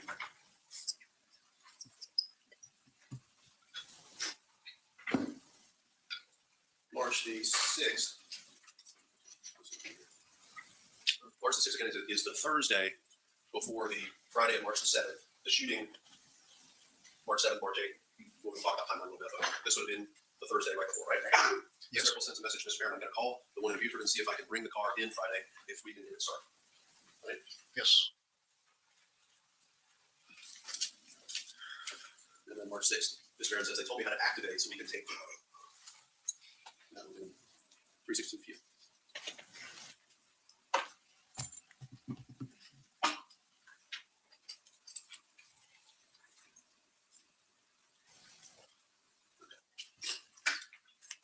We're getting closer. Here we are, March the 6th, 2025 at 9:12 p.m. This again would be Thursday evening, right? March Yes, 6th. 9/12, yes. Thursday evening. I'm 30 minutes away from the house. You want to meet me somewhere to eat? By Ms. Mericle, correct? Yes. Mr. Barron responds, Taco Mac will serve till midnight. Can just meet you there. Correct? Correct. Text me the address, please. His response to Ms. Mericle. Yes. And then there's a message sending probably some sort of an image about the address. Is that fair? Yes. And then he gives her some further instructions. Sit left up I-85 for shopping center on the right. That's at 9:17 p.m. on March 6th. Correct? Correct. Now, March 6th at 9:17. Thank you. IMP 9:32 p.m. Correct? 33, yes. Then there's no other messages between the two of them. Because she's now made it, right? She's in person when she gets there on March 6th. Okay, yes. And then the very next message after that break is on March the 7th, 2025 at 11:01 p.m. Correct? This is the message I'm looking at, yes. Yes. It's a Facebook share, right? With an image on it. Correct? Yes, I believe so. I mean, it looks, yeah, it is Facebook, sure, yes. And do you know what her daughter looks like, Mary Madden? Would you be able to identify? I think I saw her in one of the hearings one time. Okay. And no, I've been wondering if she was here all week, and I do not. You wouldn't be able to identify the person in that photo if you don't know what she looks like. No, I do not. I do not. 11:01 p.m. A message from Ms. Mericle, Mr. Barron, on March 7th, 2025. Correct? Yes. 16 was not admitted, is that right? I didn't know. Okay, it's this bit. It's this bit onwards, and I don't know what's coming, but this is the bit where they say that he lies or lied.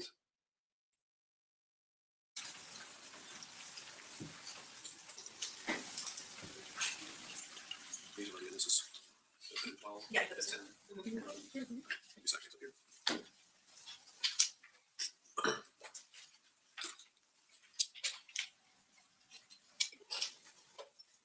Jeff, can we switch back to the audio and video? Play a little? These are good, isn't it?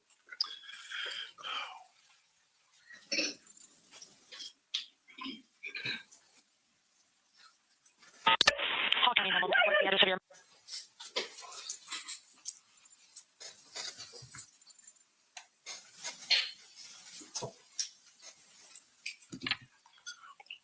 States example. Did you say states one? States one, Judge, previously 516. You can go there. You can make it up. Just tell you that. Go ahead. 516.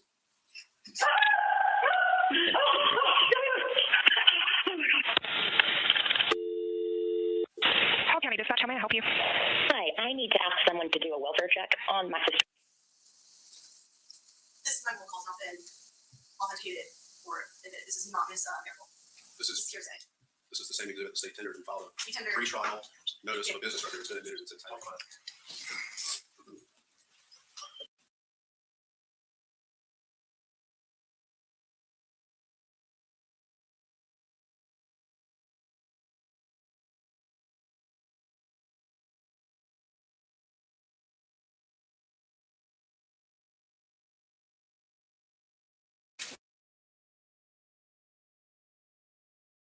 Exhibit the state tendered and filed a We tendered. pre-trial notice of a business record.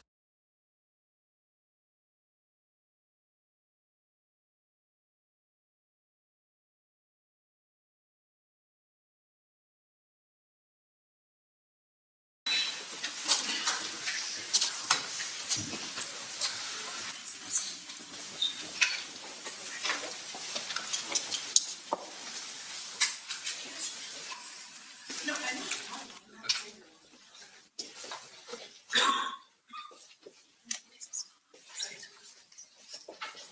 It's been on. Don't worry about it.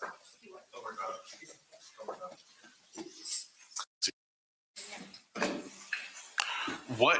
What was physically tendered by the state? So, Judge, we tendered a flash drive with the whole audio clip of all the 911 calls that were provided to us by dispatch. It includes, at the end of it, a 911 call made by Dana, the defendant's sister. I cannot edit. If I were to edit this clip, that would ruin the authentication of what was sent to us by dispatch. So I simply just didn't play the remainder of it for a lot of reasons. Number one, even if I did submit the business record notice to authenticate it, but that doesn't get rid of hearsay. That just goes to its authenticity. There's still the confrontation clause in hearsay that we have to think about when we're playing a 911 call made by somebody other than the defendant. The reason that hearsay didn't apply for hers because it was a statement by the defendant. So there wasn't the hearsay and confrontation clause issue with the 2 911 calls made by the defendant. But as to the third 911 call that's on this audio clip, I did not tender that because it would have been hearsay and there would have been a confrontation clause issue. I believe what defense wants to play this for is for the truth of the matter asserted based off of what she says in the 911 call. And I believe that would be hearsay, even if it is authenticated by a business record notice. There's still a hearsay objection. If they want to call Dana, put her on the stand and ask her questions about the 911 call and then play, that's perfectly fine. But just because a 911 call has been authenticated doesn't mean that we just throw out all the other rules of evidence and don't think about hearsay. So what the state tendered was... So defense, as it relates to just that, and I'm not getting into what's been tendered at this point, but getting into what's been stated as far as the hearsay, what's your position?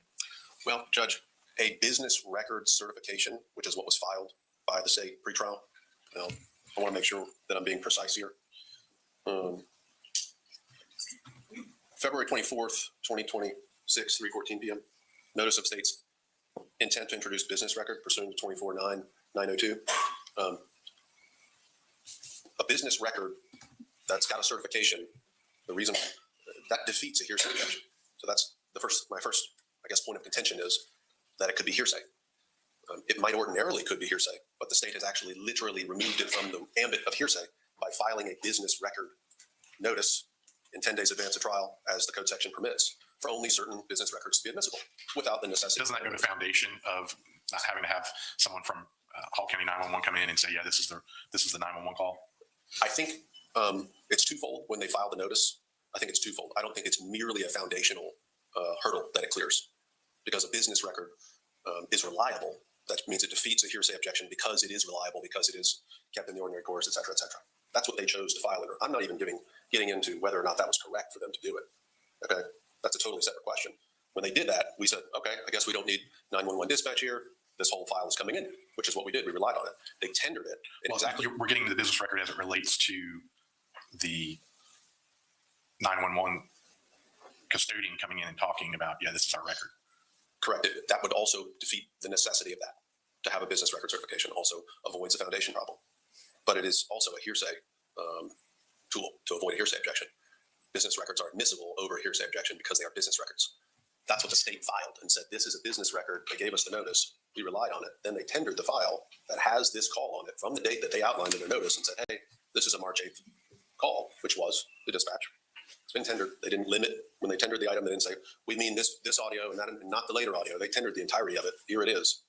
We're just playing the evidence that's already been admitted. State. Yes, Judge.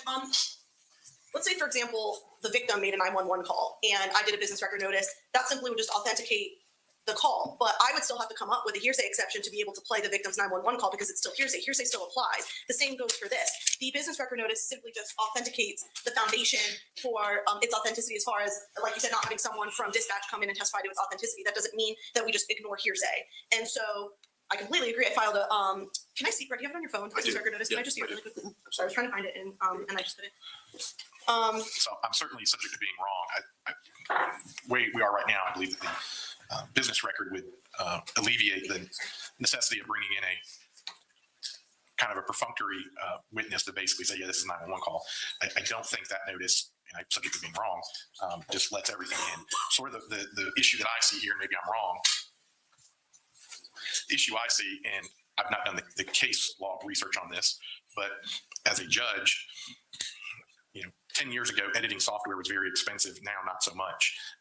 And so instead of editing beforehand, lawyers tend to do it in front of me, which is fine when you get it right. It's not fine when it's wrong. So, on some level, I understand the defense's argument of, well, they tendered the whole thing. And again, I'm not getting into what case law says about this. It'd be preferable just to edit out exactly what and inform the court, Judge, I'm tendering this flash drive that says, minutes 00 through 2 minutes 35 seconds. There's additional stuff, but that's edited out pursuant to whatever. So, on some level, when you're dealing with a document, if the state tenders a 5-page document and they don't like what's on page 3, well, tough luck. The whole page, it's all in there. With an audio, I think it's a little bit different because the whole thing's not the exact same. So a 911 call from one person, from a foundational standpoint of, these are all 911 calls, that's fine. But different calls from different people are not a uniform ruling. So, if someone wants to tell me I'm wrong, and I'll hear from you a little bit further, at this point, I'm not super inclined to go past the initial calls. And I do appreciate Mr. Van Rossum stopping that on objection. I do appreciate that. There's a button up here somewhere that I couldn't quite find. So I appreciate his professionalism in that regard. So my inclination is, I understand the defense argument. Well, it's on a flash drive. We should be able to get into everything on that flash drive. I get that. And it's a compelling argument. That being said, these are not multiple 911 phone calls from the same person. They're intermixed and delivered that way from what I've been led to believe. And just for the record, Judge, because I wanted to check on this, my business record certificate, so every time there's like a new caller, you get a new CAD report that has a new CAD number and dispatch number associated with it. And in my certification of records that I got from dispatch, I only put the dispatch number associated with the calls made by the defendant. I did not ask to be certified the call made by Dana, the third caller. So technically in the state's notice, I have not certified the dispatch and the CAD report for the third 911 call. I only asked to be certified the one made by the defendant. So I think that's important to note as well, that the third call has not been included in the state's notice of intent to introduce business records. I give defense the last word with the court's inclination to not allow it. Judge, the notice that was filed by counsel was ambiguous to me, which is why I replied to Ms. Bennett and said, is this the file that's called 911 calls? And she replied, yes. And I relied on that. I'm sorry, the extent of that email was what again? When I got the notice, and you'll correct me if I'm wrong. No, that's correct. When I got the notice that said, hey, we're going to put in these calls to 911, and it said they were on March 8th, which is all the calls that are on State's Exhibit 1 are from March 8th. So to be clear, what was started to play as it relates to that 911 call, lack of a better term, I'm not concerned about authentication, to be clear for the ruling. I'm not doubting that it purports to be a 911 call. The issue I'm getting into is I don't think that the hearsay is as broad as you're purporting it to be. And if I'm wrong every day, and I'll take a lesson right here in a few moments. But so to be clear, the ruling, it supports the state's contention that the certification is the certification, and whether you knew it or not, and I gotta be honest, I'm taking counsel at her word, that this is essentially, the CAD is a limiting thing. Whether you knew that or not, okay, I hate to say it, it is what it is. So, but my ruling isn't necessarily on that portion you wish. Again, reminding you that the lawyers are doing their jobs. No one's done anything wrong, and I appreciate everyone's professionalism. Thank you. All right, y'all can be seated. Thank you so much.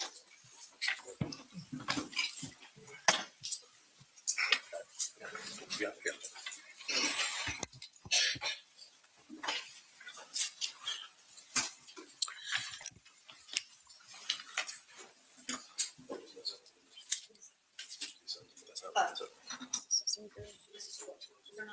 You already had a show.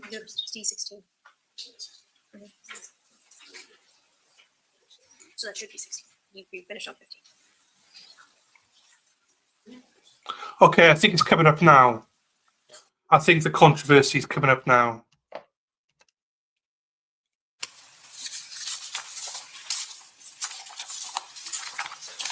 Yes, missing some, but these are photographs I took. And those are the photographs you took of Ms. Mericle on March the 8th, 2025, at the end of the interview or during the interview? My timestamp's about 6:30, 6:31. 6:31 a.m. Between the two. Okay. And do those fairly and accurately represent how Ms. Mericle appeared to you on March the 8th? You're missing some of the photos. Yes. Do those photos, On the bottom side, yes. with respect to every one of those, do they fairly and accurately represent? This is exactly what I took, yes. But do they fairly and accurately represent Ms. Mericle on that day, March 8th? Yes, they're the ones I took, yes. Moving to tender, defendants lost the number to Sorry, so much more, I'll take these. Any objection, state? No objection to those photos. No. Admitted, and just read what numbers you are again, please. The numbers are 16, 17, 18, 19, and 20. Admitted.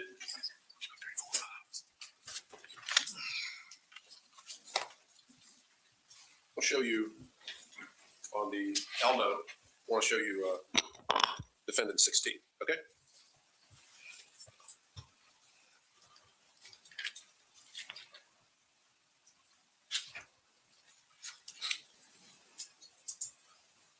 This would be the right-hand side here.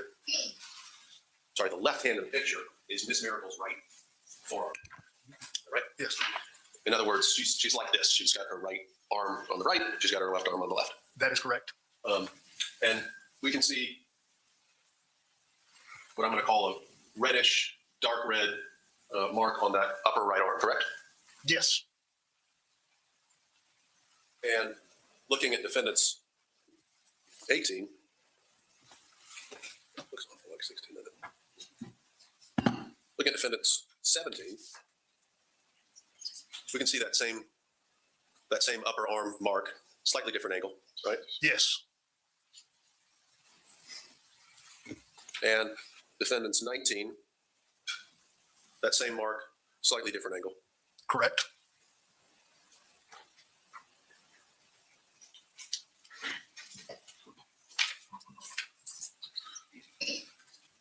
Show you what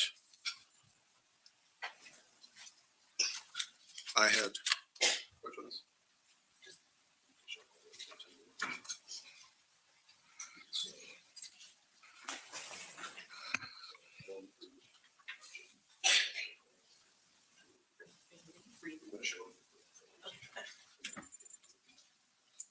The first one is. I'm going to show you what had been previously marked as JD1, JD2, Yes, JD3, yes, and JD4. yes. You've shown me those before. And I showed you these before in this courtroom when you testified. Yes, yes. And I asked you if those fairly and accurately represented how Ms. Mericle appeared on March the 8th, and you said yes. Under the limited information with a few photographs I've had, I was able to look at photographs from other angles, and I do think I misspoke on a photograph or two. Say that last part again. You think you? I was ill-informed and I made a mistake. I misspoke. I don't think that there were some of the photographs that I took that don't depict some of the bruising further up the arm. Okay. What you mean is you testified previously that these certain photographs did depict how Ms. Mericle appeared on March 8th, but subsequent to that, you don't believe that they do. No, you showed me a few photographs and it didn't sit well with me. I felt on the spot. And then I went back and looked at the totality, which is why I'm asking for the totality of the photographs I took so we can talk about that.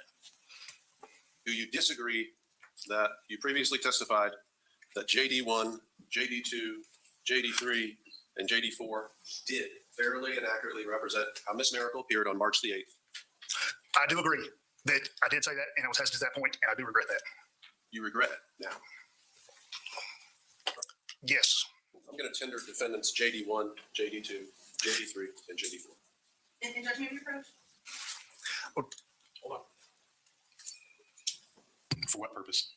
I'm not asking for I mean, I guess. No, I'm asking you, what are you're tendering for what purpose? And don't display them to the jury. Thank you. fairly and accurately represent how Ms. Mericle appeared on March the 8th, 2021. Okay. Which the witnesses testified that he previously affirmed. Okay, y'all come up.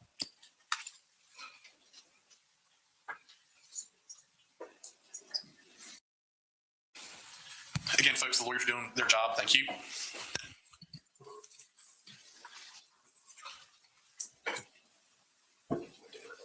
On February the 18th of 2026, you appeared in this courtroom as a witness. Yes. You were under oath. Yes. You took the same oath that you have taken today, Yes. and that is to tell the truth and the whole truth. Yes. That's, And- yes, that's what I tend to do, and that's why I'm saying what I'm saying. And you were presented with JD1, JD2, JD3, and JD4, correct? If those are the numbers, I don't recall. Yes. That's a yes. Yes. And You examined those photographs? Briefly looked at them, yes. Sure. I said, would you take a look at these? I'm going to show you some pictures. Okay. Yes. And then I said, defendants 1, defendants 2, defendants 3, defendants 4, defendants 7, defendants 6, right? Yes. And I asked you if these photographs accurately and fairly depicted how Ms. Mericle appeared on March the 8th, 2025, when you interviewed her at the Law Enforcement Center.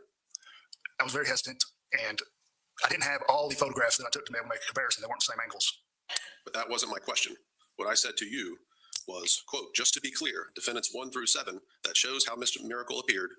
They may have been taken by you or somebody else, but the point is, this is the way she appeared on March the 8th, 2025, when you interviewed her at the Law Enforcement Center. And then there was objection. And yes, I shouldn't have answered that question, but I guess I felt on the spot. And I thought there are consistencies between the photos, but that is not how she looked when I interviewed her. That's not my question. My question was, when I said to you, the point is, this is the way she appeared on March 8th, 2025, when you interviewed her at the Law Enforcement Center. Your reply, sir, was yes. So just to be clear, are we talking about the photos that are up now or the other photos you're? The photos, including Yes. Okay. JD1, JD2, JD3, and JD4. Like I said, Without displaying to the jury, please hand them to the witness. Yes. Just hand them to the witness. These are the photos. Yes. Right. Yes. And I said, do these depict how she appeared? And you answered yes. So I was looking at the bruising on 2 of the spots. This one threw me off because you gave me limited photographs to compare to, but the JD2 and 1 really confused me. So I did further research. Yes, the bruising is far more advanced than it was on the 3 and 4 than it was at my time. But my problem is JD1 and 2. Was my question, do these relate? Do they accurately show how she looked on March 8th? And was your answer yes? Unfortunately, at the time, yes. And today, you're saying your answer to that exact same question under oath is no. I was not prepared for that. This is the first time I've seen the photos. I made a hash statement, and I didn't have time to actually go through and evaluate them. So he's the lead investigator. He's not been through it. He's not seen the photos. He did not test the victim's hands. He has not gone through any of the body cameras of the officers on scene. He didn't really read her rights properly. He has said a lot of speculation about what he believes and not actually gone with the evidence. I mean, this is a shit show. This is nothing to do whether she's guilty or innocent. They put that to the side. This is a shit show that a lead detective has not looked at any of the photos, or he's alleging he hasn't done it. So that's why he lied under oath. He didn't sanction for any gun residue to be tested on the hands of the victim. He did not look at any of the officers' cameras. Didn't look at any of them. He essentially went into that room with her and said, she's guilty. And I don't give a shit about anything else. We got enough here. Now, she may very well be guilty. That's not the point. The point is, this has not been a very good investigation. And that's been kind. This has been a shit show of an investigation, is what I'll say. That is, if this was any other case that you felt that the the defendant was innocent, I know most of you in the chat think she's guilty, so most of you probably are going to be like, who gives a fuck? She's guilty. That's not the point, in my opinion. The point is the defendant should be found guilty based on evidence, not hearsay, none of that stuff. It should be based on pure evidence. And again, she may well be guilty, but I hope you can all see the shit show that this investigation has been as well. That's my frustration on this. It really is frustrating. So again, it's not about whether she's guilty, innocent. It's about the investigation. I hate this. Hate it. With the other evidence at hand. It's nice to have all the information before you get asked questions, isn't it? It would be, yes. It absolutely would be. If you don't have all the information, you can make a mistake. Yes. Asking you more questions about JD1, JD2, JD3, and JD4. You know that these were taken the next day after your interview with Miss Mericle. I believe you told me, yes, you alleged that they were taken from an attorney at the jail. And you don't disagree with that? I have no reason to disagree with that. You're not telling this jury that these photos are from 2 weeks after March the 8th? All I'm disagreeing with is the markings versus my photographs that I took, compared them. Only thing I'm disagreeing is the location between my photographs and JD1 and JD2. Okay. That is the only disagreement I have. Yes, when you say look the same, I was talking about 3 and 4's location, the bruising, but I wouldn't say they look the same. But they are same location is what I was testifying to. Bruising in the location in the arm is the same on this photo here. Yes, sir. With this photo? With respect to some of the photos you gave me, yes, but not some of them.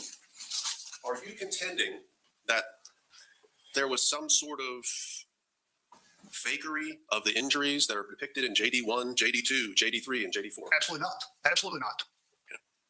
What you're saying is, I can't say she looked exactly like that on March 8th. What I'm saying is I didn't have all the information to my photographs because you presented me with a limited select few of photographs, so I cannot see the tops to compare JD1 and JD2, and those are the two I'm disputing. They don't look the same. Well, they don't. The bruising coloration is different, but I'm not arguing 3 and 4's locations. I'm not arguing that at all. Are you arguing any of the locations on JD1, JD2, JD3? I'm just saying on my photographs, the ones that I took at the time of the interview, I did not see bruising where JD1 and JD2's locations are, and that's. How are you purporting that those injuries got to JD1 and JD2 that you don't see? Well, bruising pattern does take time to take effect, and I'm not saying they weren't there. I'm just saying that they're not the same as the photographs I took, is what you said. You would agree with me that the injuries to Miss Miracle's arms, or forearms specifically, left and right, those are significant looking bruises. They're very bruised looking, yes. Now, significant is a relative term, but yes, they are bruised. Fair enough. You would agree with me that something or someone certainly caused the injuries to Miss Miracle's left and right forearms. Something would have bruised it, reaching to the door. There's several things that could have done it. Is it your contention that the injuries to Miss Miracle? That's what bothers me, that he's happy to speculate on everything to make her guilty. But in something as simple to say, he just won't answer. He only wants to speculate on the guilt. Again, that bothers me. As a juror, that would really bother me. It bothers me now. As a juror, that would really, really bother me. That you just can't answer a simple question. But when it comes to speculating about her, no issues whatsoever. Left and right forearms were caused by her striking the door with her forearms. That in the interview, she does make statements about that. And I don't know. I wish she would have been more willing to talk about other things that you're alleging. But well, we know from the text messages between Miss Miracle and Mr. Barron that Miss Miracle arrived on Thursday, March the 6th, and that this event was early morning hours of March the 8th, right? Yes. Did you undertake any investigation to talk to anyone who may have seen Miss Miracle on March the 6th before she came to Hall County, and whether she appeared bruised or injured? I believe everybody was so far away that no, I did not go to St. Simon's. Fair enough. Do you contend that any of the bruises or injuries to Miss Miracle's forearms were caused by something that occurred prior to March the 6th of 2025? In the interview, I did ask if they were older. Do you contend today whether those injuries were from something that occurred prior to March the 6th of 2025 when she came to Gainesville? No. In other words, it is not your theory that these came from some other place than 4238 Bay Ridge Drive in Hall County on either March the 6th, March the 7th, or the early morning hours of March the 8th. I'm not saying it happened any other place. I'm just saying that the progression is different between the groups of photos. And that's what I was wanting to clarify, the location on 2 of the photos compared to the others.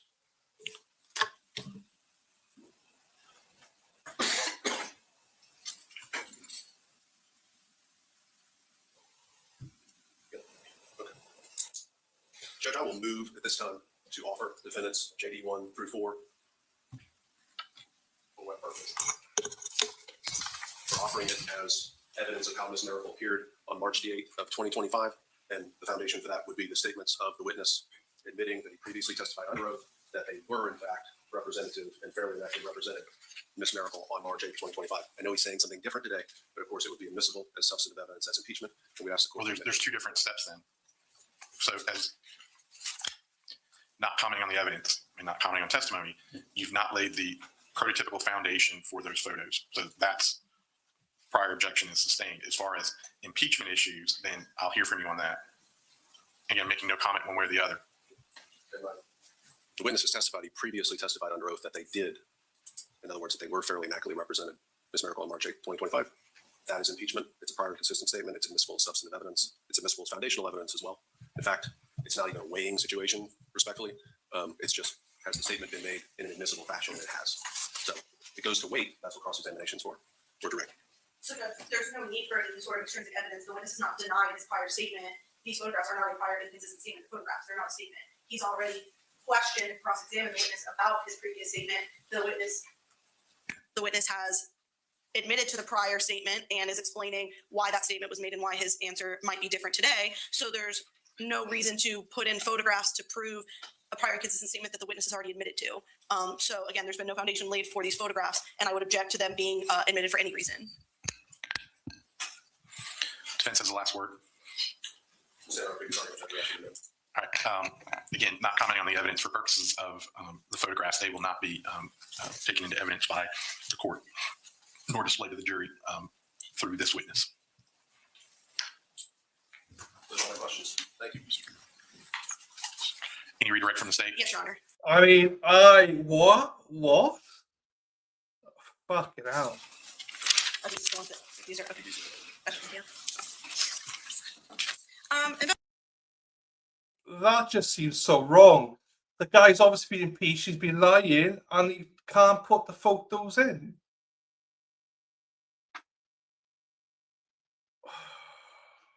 Prosecutor Mefford, talking about the body cam, Deputy Thomas's body cam. Did you witness the defendant doing anything with her limbs that could have potentially caused bruising? I mean, she was going to the ground, flailing about, Did you ever witness her on herself on the wall. like leaning up against the wall with her arms, forearms, anything like that? Yeah, she was going to the ground, to the wall. Yes. What about in your interview with her? Did you ever witness her hitting her limbs against anything in the interview room? Yes. Can you tell me about that? Several times during the emotional theatrics outburst, and especially after I told her that he was deceased. She'd go to the ground, stand up, go to the corner. At one point, she did her arms on the wall. Yes. And we know that in the door, there are a couple holes in the door. Do we know if she used one hand or one arm, both arms, to reach into the door to try and unlock it? Trying to clarify, I know she stuck an arm through the door.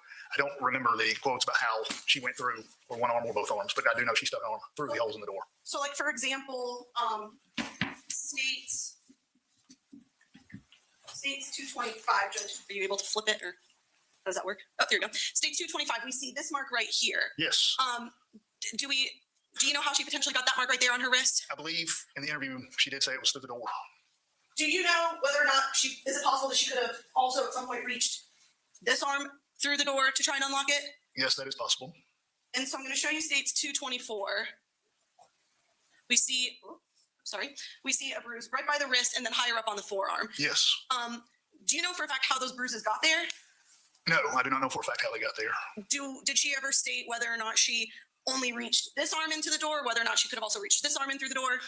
I know we talked about it at some point in the interview, but I can't remember the specifics. I can go back to the transcript and find it, but she did talk about reaching through the door. Do you know, I know that sometimes pictures like mirror things. Do you know which arm is her right arm and which arm is her left arm? This. So like the one with the bracelet, which arm is that? That's her left arm. And then this would be her right arm? Yes. Okay. I want to ask you about, so Mr. Willis kind of talked about on scene in the body cam with Deputy Thomas that one of the officers tells the defendant that Mr. Barron is still alive. Do you remember that discussion with Mr. Willis on cross? Yes.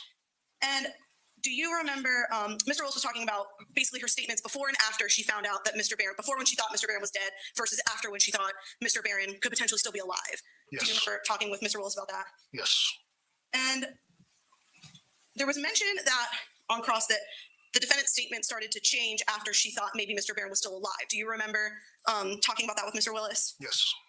Do you still have the transcript from the body cam up with you? Yes. Could you turn to page 26 and let me know when you're there? I'm at 26. So on page 26 at 1 hour and 5 minutes, is that when Ms. Mericle is told that Mr. Barron is still alive? Yes, 105:23. Okay, so this is the kind of the time marker for the switch of he's probably dead to maybe he's still alive on page 26. Yes, from the verbiage, yes. So what I want you to do, if you could flip to page 27. at 1 hour and 10 minutes. So this is now after she's been told Mr. Barron's still alive. At 1 hour and 10 minutes, can you read what she stated there? So 110. 1:10:10. Okay. He got mad. He wanted to sell. He got mad. He wanted me to sell my practice for more and put the money in the house. So I'm just going to go ahead and count. So that's one time she mentions him getting mad. If you could go down to 1:11:53 on that same page, can you read what the defendant says there? He put his gun right to my mouth. He told me not to go. I better not fall asleep. So number two, she's mentioning him putting the gun to her mouth after she believes Mr. Barron's still alive. If you could read at 1:13:30, what's said there? Tonight, the last time he got like this, I called his son. He told me tonight, if I called his son, he would kill me. So that's a threat. So we're going to count that as number 3 times that she has talked about Mr. Barron threatening her. If you could flip to page 28, at 1 hour and 17 minutes and 30 seconds, if you could read what the defendant says there. When he hit me across the face, I think we may, or no, yeah, when he hit me across the face, I think we may have great families. We're good people. Peace, God. So that was number 4. He hit me across the face. If you could flip to. That transcript was prepared by AI. I handed it to the witness to assist him. It's not accurate. I think they need to play the video instead of relying on transcript. The reason I played the video and gave it to the witness so we can rely on actual evidence, which is the video. So I don't have an objection to them playing the video, but to just read the transcript, I object. That's fine, I'll play the video.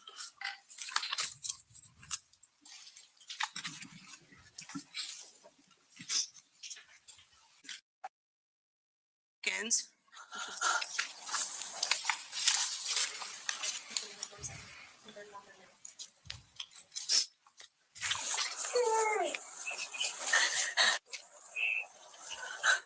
Please.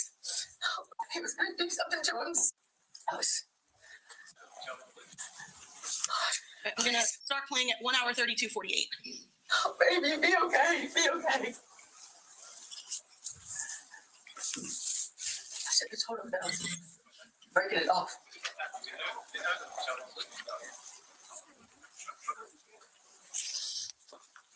I was scared that he was going to do something to himself in there.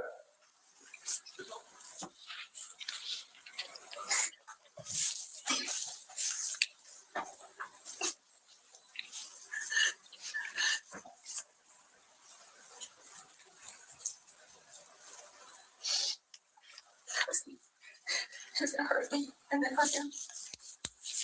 So did you hear her say, I was scared he was going to hurt me? And then hurt him? Yes. And then hurt him? Yes. Okay, so on my count, that was 5. I'm going to skip to 1:37:58.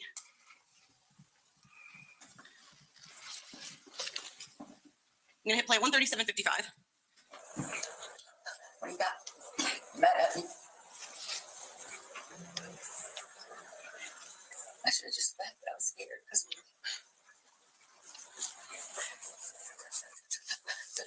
the last time he got mad at me, and I left, and I was so upset. So right there, she's talking about being scared to leave. Mm-hmm. Because the last time he got mad at me and I left him, I was so upset. And then I'm going to skip to 1:47:47.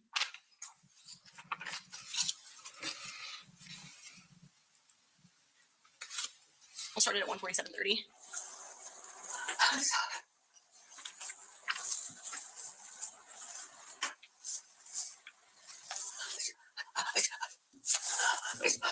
When he told me, guys, I should have just left.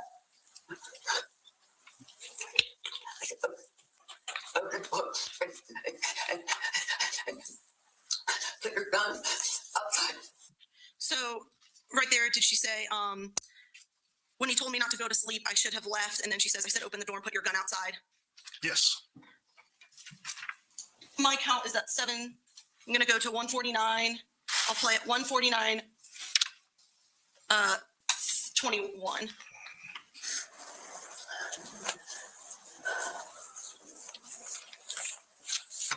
I should just went downstairs and just left. I was scared to leave. I said that we've gotten so many fights because of this.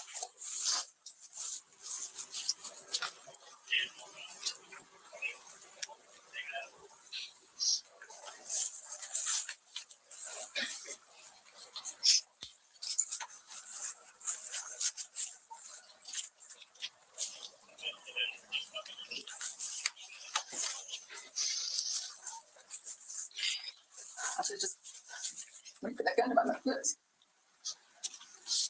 So right there, did she just say when he put that gun to my lips? Yes. And again, did she also talk about being scared to leave? Yes.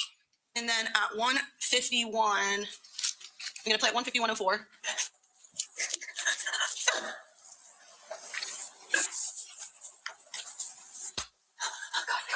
God. Oh, God. Wait. I'm scared to go to bed. I should have just left. I should have. So right there, did she say I was scared to go to bed? That is correct. And again, are all these statements made after she believes Mr. Barron is still alive? Yes. I'm gonna skip ahead to 2 hours and 16 minutes.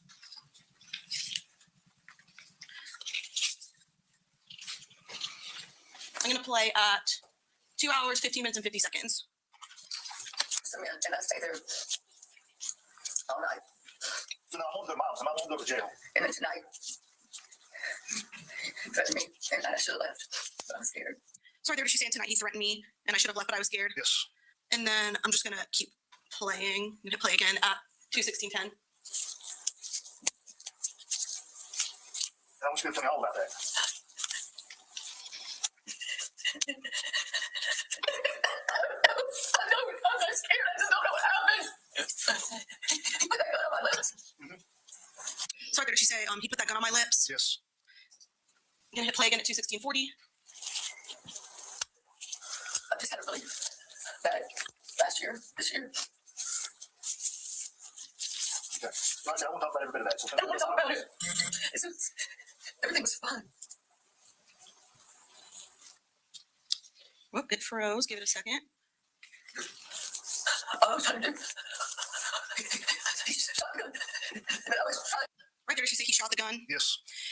So, in your interview with the defendant, again, when do you finally tell her that Mr. Barron is deceased? Towards the very end. I don't recall the exact time or hour, but I know it was. So in a 61-page transcript that I have here, it is on. 66-page transcript. On a 66-page transcript, it's on page 61. And so basically the very end of your interview is when she finds out that Mr. Barron is deceased? Correct. So the entirety of your interview up until that point, is it your understanding that she still believes that Mr. Barron could be alive? Only thing I told her that I did not know.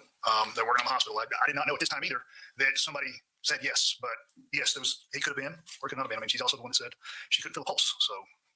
But no one's told her. So since that officer told her that he left the scene still alive, nobody has told her differently at that point? No.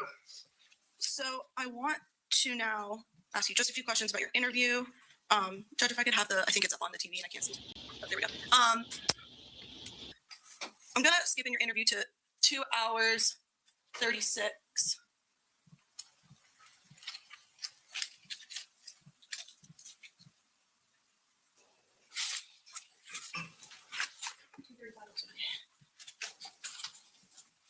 $2:36. We'll start here. I'll go back 10 seconds. I'm going to start it at 2:36:26. So when you leave, and now Sergeant Cuneo stays in the room, does the defendant talk about Charlie English? Yes, I believe that was the first mention. I'm going to hit play. I haven't been to the house. I haven't been to the hospital. I came in. I mean, I had to meet with y'all. I pray. I know better. Right? It was a secret phone. There's nothing on that phone that you don't want to see.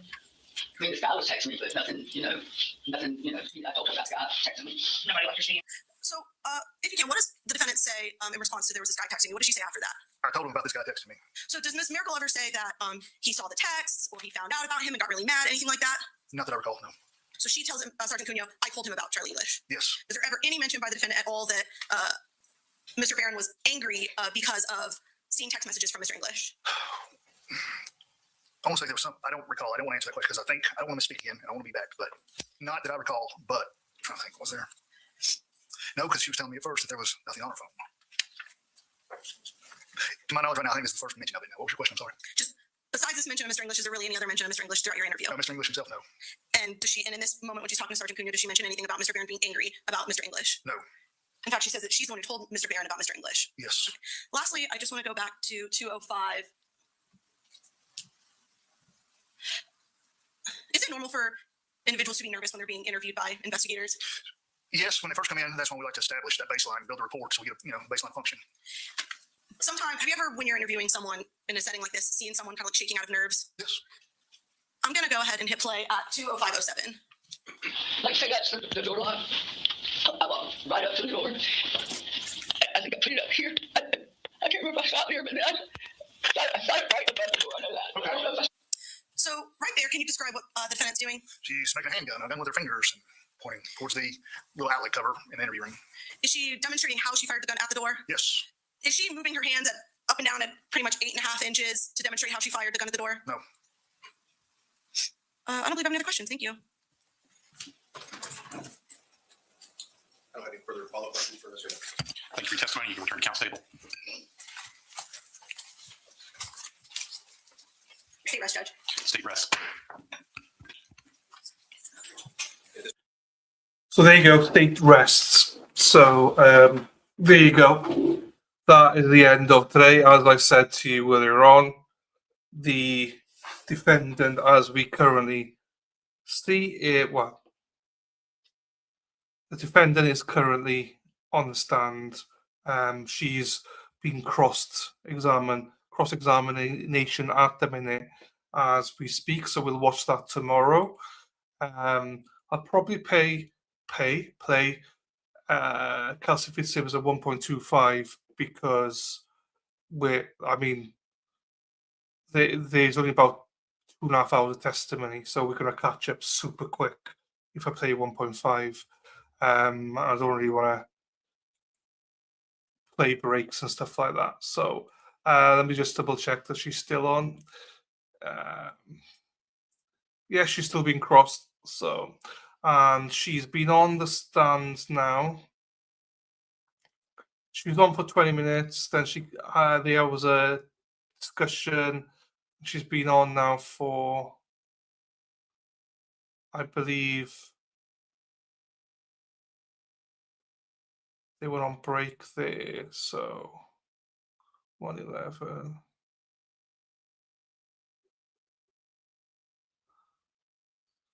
So she's been on the stuff about 2.5, in total about 2.5 hours, 2 hours, 30 minutes. So, right. We will